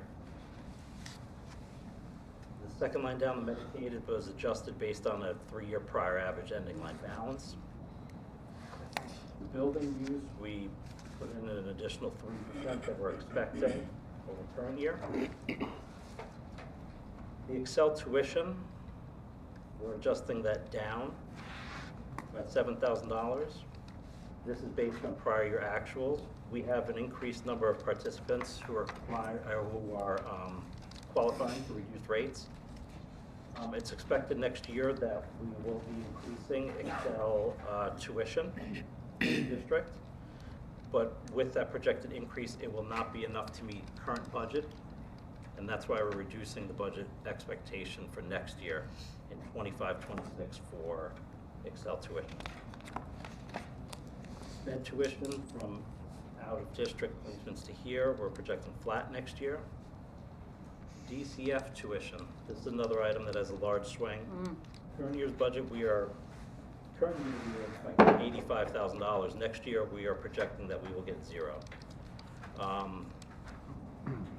In 22-23, we had gotten funds for this, but since there's been no collection in 23-24, 24-25, this is related to DCF students placed in the district and their nexus always changing. So I don't think it's prudent budgetarily wise to have an $85,000 expected revenue when we know we haven't received it last year or this year. So that's why there's an $85,000 increase basically to the budget, because we're eliminating the expectation of that $85,000 in revenue coming in. Admissions, athletic gate receipts, those were changed, I believe 2 years ago. To coincide with admission rule changes, we are not projecting any change to that. The superintendent's proposed for 25-26. Similarly, we are not changing at this time the parking permit fees at the high school. There are 278 spots, and the projection shows that being flat, charging the same rate at $100 per permit. Any questions on the revenue? This is a large section. If you could just explain the special education tuition to me and why it is that number never changes.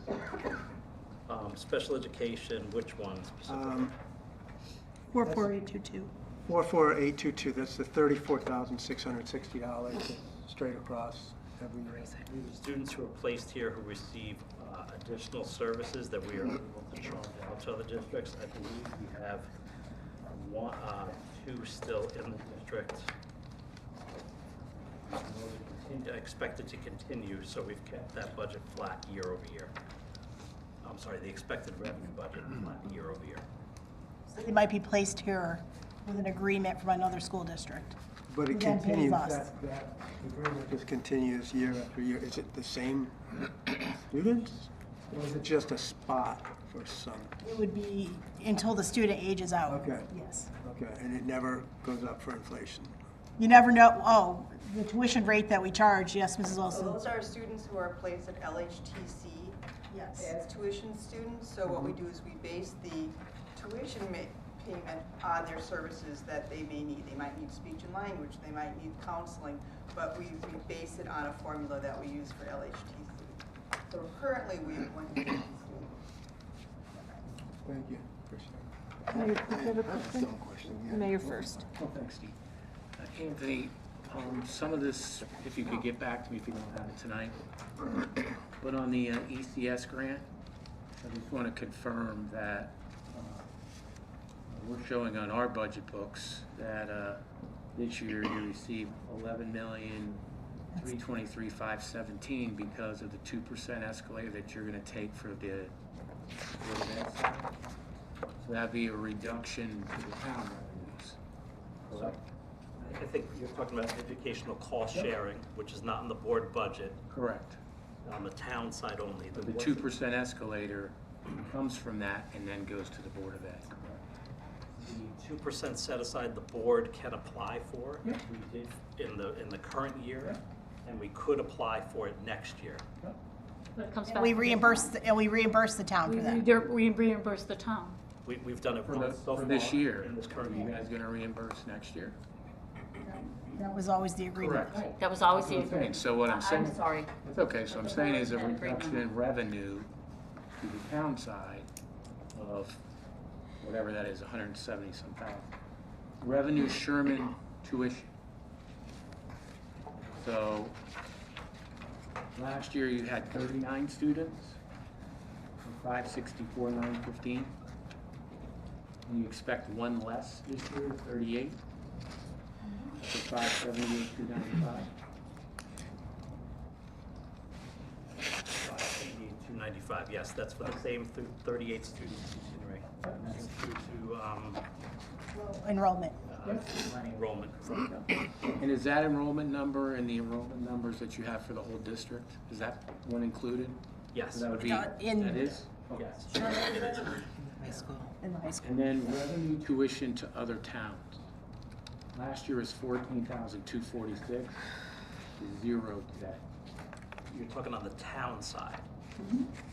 So those revenues, what is that for? So revenues, tuition, other towns, what is it? I could look into it. It's not a line item in the board budget. I didn't know if that was something that, kind of like ECS. No, it's not a pass-through at all. I believe that's tuition that, what was it? Can you read that back to me? Yeah, revenue, tuition, other towns, it's 14,000, last year, it's 14,246. I think that's tuition that the town receives from staff members. I think there is one staff member who does not live in the district. From the town? And they can pay to send them here. Or the board side? Town side? Teachers who live outside of the district can send their child here for a reduced rate of tuition by 50%. That tuition, when they pay that tuition, it does not go to the Board of Ed, it goes directly to the Can you let town. me know how many that is? And you're saying this year's zero. I will find out for you. Can you find out, because it's showing zero here. On the revenue side, that's revenue that doesn't show up, that goes directly to the town side. That's why I'm asking. But the 2% that the board that we were talking about, the carve out, there's also the agreement that would go back to the town, so. For this year. Right, but the agreement was always, pretty much as long as we're, as we going to continue to do that. So as you start to do as you enter your town budget, you're absolutely saying, okay, where are we gonna be short revenue-wise? The same thing that is being presented over here. Absolutely. I don't speak to the board, but the intent was that if we apply for that 2% carve-out, it goes back to the town. And if we didn't think we'd be able to reimburse the town, we won't apply for it. Okay, perfect. Lastly, Anthony, the DCF place tuition, is that for,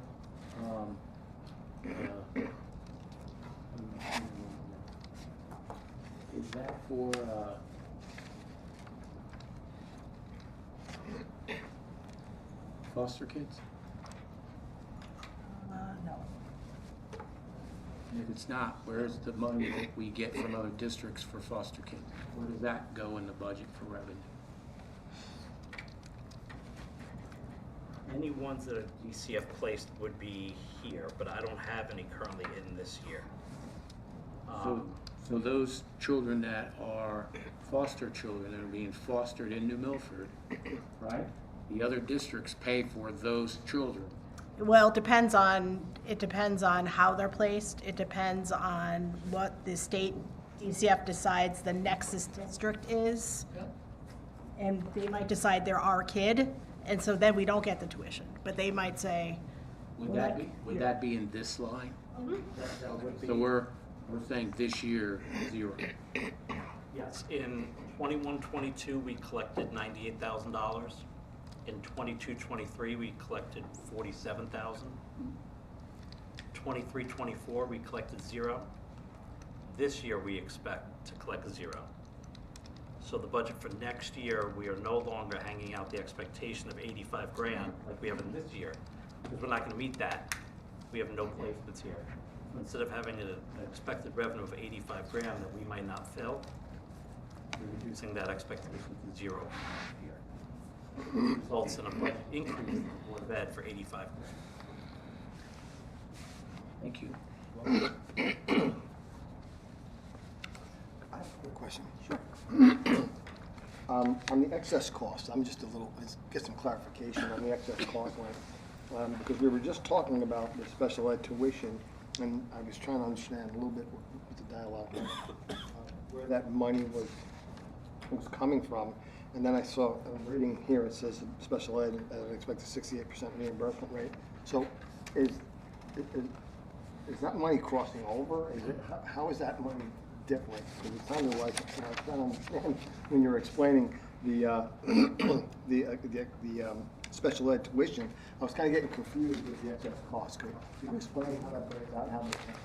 Sure, they're completely two distinct items. The special education tuition 44822, that's $34,660. As Mrs. Olson said, that's for our extra services for a child placed in out of district at LHTC. The excess cost is completely different. What excess cost is that transportation and tuition for out of district placed students that are in the PPS and the SPED budget, which we'll get to on later subsequent nights. There's a formula through the state where 4.5 times your per pupil allocation for your district, that is the threshold at which you are eligible for reimbursement. So that number is, I believe, 86,000. I'll get you the exact number, but let's just say it's $86,000. We have an outplaced child at that transportation and tuition costs equal. We have to pay $86,000. We pay 100% of that. We don't get any reimbursement until we spend the $86,000 and first dollar. And on that $1, we can expect a 68 cents reimbursement. So the full amount here of $2,473,000 represents what we expect next year to get reimbursed by the state for students who are placed outside of the district whose tuition and transportation are more than 4.5 times the local per pupil expenditure. I know I said a lot there. That's a little, yeah, a little unpacked there, but it almost sounded like, so we're spending more, we're getting reimbursed. So technically, if I was to weigh those two lines together, it ain't revenue, if you put it up against the budget. Correct. It's an offset. It's a nice way to An say it. offset, yeah, it's not. This changes all the time, and this is a very hard item for, because we could have students moving in and out of the district, okay, who are placed at different institutions, and you could have one that's a high-cost student that moves outside of the district, and we got $50,000 reimbursable, and then that student might be replaced by 2 or 3 that hover right below that 4.5 times, where we get no dollars back. And we budget at 68% reimbursement, but some years you get 62% reimbursement. There's no way to pin that down because every year it changes. Right. The state allocates a certain amount of money towards excess cost reimbursements. That number is provided to Board of Educations in February and May of each year. And year after year, when they go to make the May payments to districts, oftentimes they run out of money statewide. Yep. Based on claims across the state. Sure, Sarah. And can I just have a payroll question? With the WEP and the GPO being repealed for teachers in Connecticut, they'll now start paying into Social Security. You know how there's no Social Security deductions. That, other than making your bookkeeping different for paying teachers, that has going to have a negligible budget impact, correct? That's right. Yes. I'm not sure when that's going to start, supposedly this year sometime. I'll get the date. Pardon me? You want us to confirm that? I don't think they have an implementation date. No, I don't think they know yet. Implementation date, yeah. They don't know yet, but I just was curious. And buses, as our numbers go down, does the bus company make the routes or do we? The bus company does. Yes. I'm just sitting here thinking, have we checked them at all ever to see how many kids they're putting on a bus? Whether those can be changed at all to, I mean, if our numbers keep going down, and the number of buses is not decreasing, maybe it's time to look at the routes and we can cut out a bus? This was not done in the current year, nor the last year. When we came out of hybrid from remote learning, in 21-22, I believe we did reduce 3 buses at that time. Yeah, I mean, one consideration is that right now, with the way the routes are, there are a lot of kids on the bus for the maximum amount of time with the reduction in routes that occurred previously. Right. So there are kids on the bus for 55 minutes, 60 minutes, and, you know. I'm an old New Milfordite who says, you chose to live here, you know how big New Milford is. We'll be on the bus. Largest district in the state. You know, not Newtown, it's New Milford. And we did three cycles ago, we made that reduction. We have to be careful of our board policy, not to violate our board policy of time on the bus and how that works with safety. Absolutely. I'm But just you're, thinking it no, might- you're 100% looking but we at it. had that conversation. I know that the bus routes were looked at, but I agree with you. I think that busing is one of those things that we should be looking at, and it may come to nothing. The bus is half full of elementary students, maybe we need to tweak it. But if I understand the survey that you're planning to put out, that should inform this bus To a survey. certain extent, To a yes. certain extent. Okay, anybody else?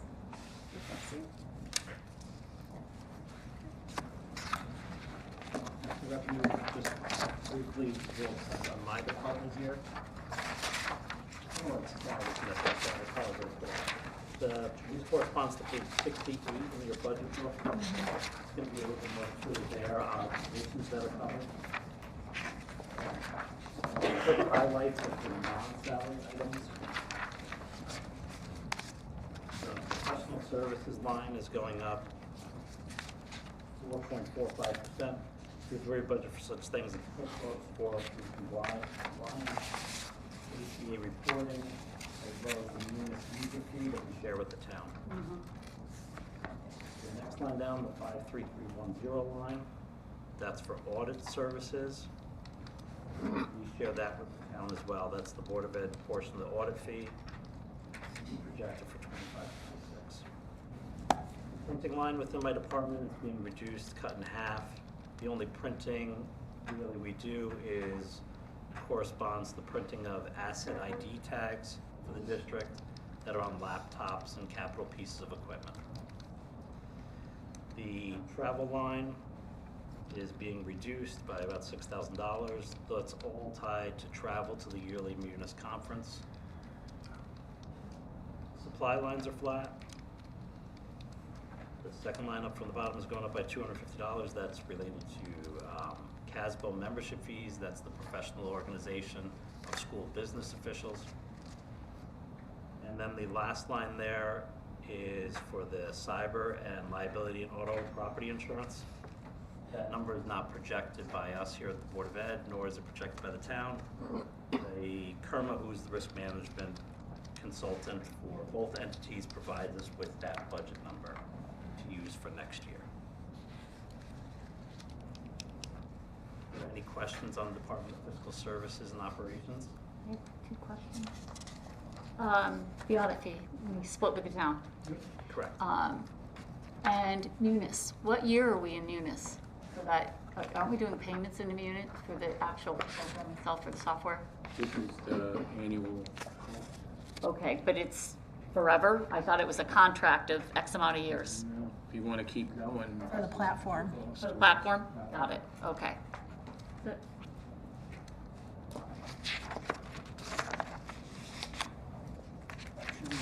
Quick slides to go. Board of Education budget, we projected this out at a 2.63% increase. Staffing here is just the 0.5 highlights on the non-salary line. Legal fees were projected at 2% increase over the year. Yeah, where are you? Oh, I'm sorry. 63. Yes, 63. Thank you. Sorry about that. This is being driven by advertising that we do for legal notices in the newspaper. We are embarking on more capital projects utilizing our 5-year capital reserve fund. With that, we have to post more legal notices for projects. The supply line, I'm sorry, the dues and fees line is going up $1,500. That's for CAPE fees for board members or any new board member packets. Based on prior year actuals, we need to increase that budget. Professional services and supplies, the bottom two lines are remaining flat year over year. Do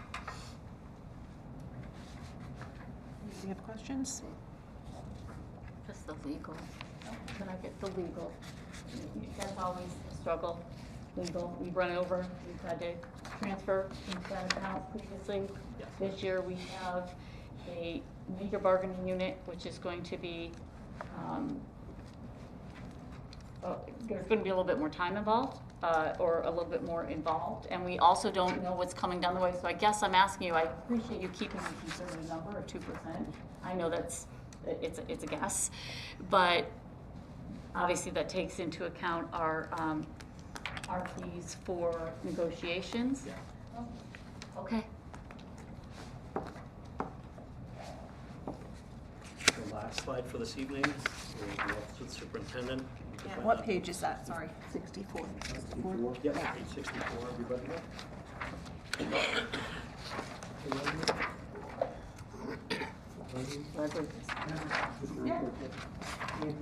The negotiations, did you settle any this year? Yes. Yes. We settled Secretary.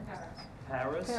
Paris. On the secretary end, I believe secretaries have ratified, or I think we can pick that up in the following. February. month. Correct. And we are currently in negotiations with nurses. Thank you. Right. Teachers and administrators are upcoming. Next cycle. Thank you.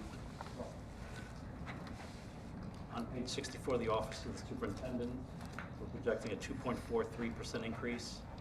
Salaries covered here include the superintendent, as well as 1.0 FTE admin assistant to the superintendent.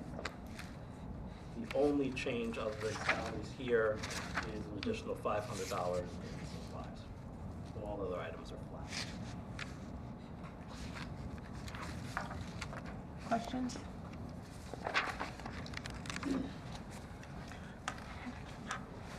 Dr. Parlano, I know Yes. we talked about this several months ago, I think. What do we get out of belonging to CABE? So there are A lot of emails, a lot of yes. emails. Yeah, so there are plenty of workshops that you can attend. They will certainly consult with our district if we have a question about a particular policy. And so any one of us, particularly the chair can call, I can call as a member of CABE, yes. There's something to be said for belonging to CABE just as a professional organization. you might disagree with me on that point, but just in terms of, yeah, what kind of district we want to be. Yeah, that's my opinion. What's the yearly? Anthony, What are the yearly dues for that? yes, that's a yearly membership fee for all of us. That is, let's see.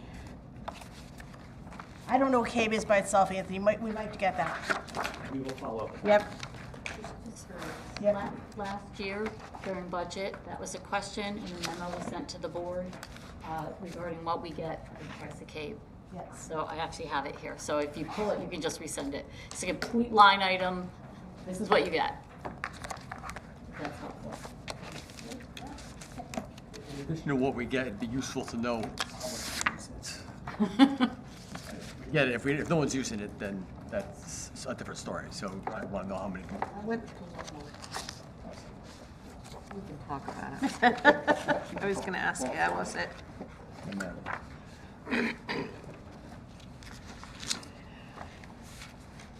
Is that it? Questions? I don't have any. Anthony, you're done? Yes, he is done. Thank you. Thanks, Ian. Okay, that's it? You have to recess. Yeah, you Wait, have wait, separate wait, public wait, comment. wait, Oh, wait, public you have to comment, yeah. give public comment, yeah. Set it up. Okay, we're gonna open the floor to public comment. Anybody? Megan Bird, 2 Carlson Road. And my comment is just that the budget is not on the website for public viewing. There's a space for it, but it's missing from the website. We do it after this presentation. After the presentation. So it'll be in the That's what I morning. couldn't remember. And it'll be up in the morning. I just wanted to make sure that it'll be there for anybody else that wants to follow along. It's particularly useful to be able to follow along, but also to be able to inform our comments on the meeting. And the other comment was from the other mom that was here. And I'm having trouble too. It's really difficult to read the slides, and I don't know if it's the screen that gets darker on the bottom, but it's kind of blurry back here. So that's the other reason having all of that, including the presentations, online would be great for us. Thank you. We're gonna go into recess. Oh, I'm sorry, thank I'm you. really short. I'll be quick. Elizabeth Holton, I have to say my address, right?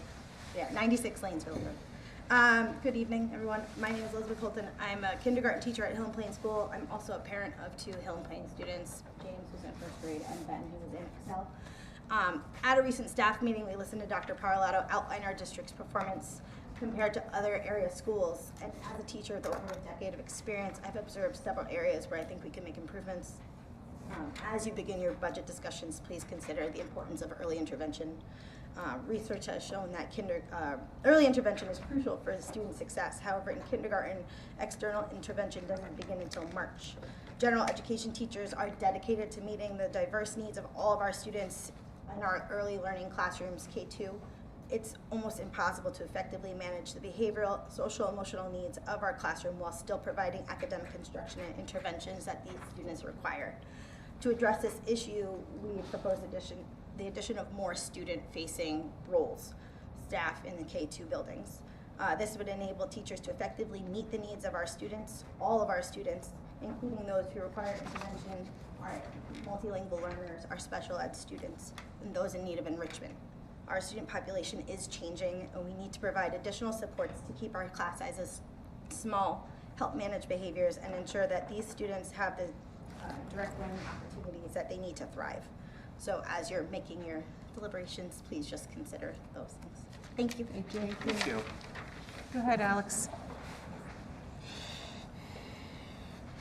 Good evening, Alexandra Thomas, 187 Aspetuck Ridge Road. I had the pleasure of touring a number of schools, one left to go.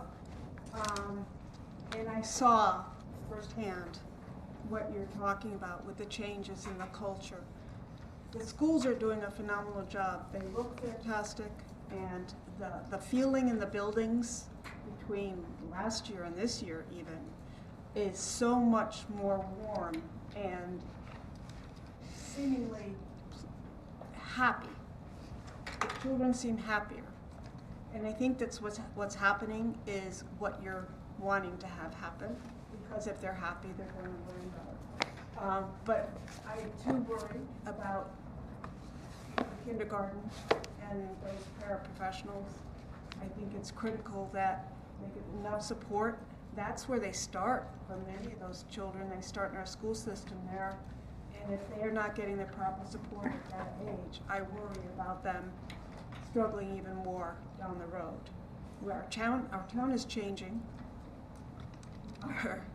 Our situation is such that we are an aging town, but the cultural changes in the community are very real. And if we're not addressing that and helping the community see how much we're changing, we're going to continue to have trouble funding the schools the way we need to because of the services required. It's not what it was even a short time ago. And to help our community see that is critical. So whatever anybody can do to share the information that we're in different times. It's not, you can't blame it on COVID alone. You can't blame it on anything alone. Our town is changing.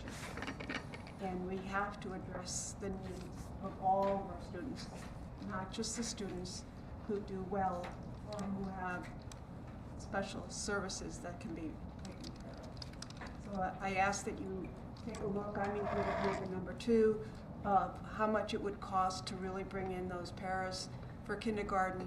It's going to make a big difference all the way down the road if the start is better in kindergarten. That's it. Okay, now we're recessed till tomorrow, which Eric's going to take over for me tomorrow because I'm not going to be able to be here. So have a good night, everybody. Thank you. Thank you, everybody. 8:40. So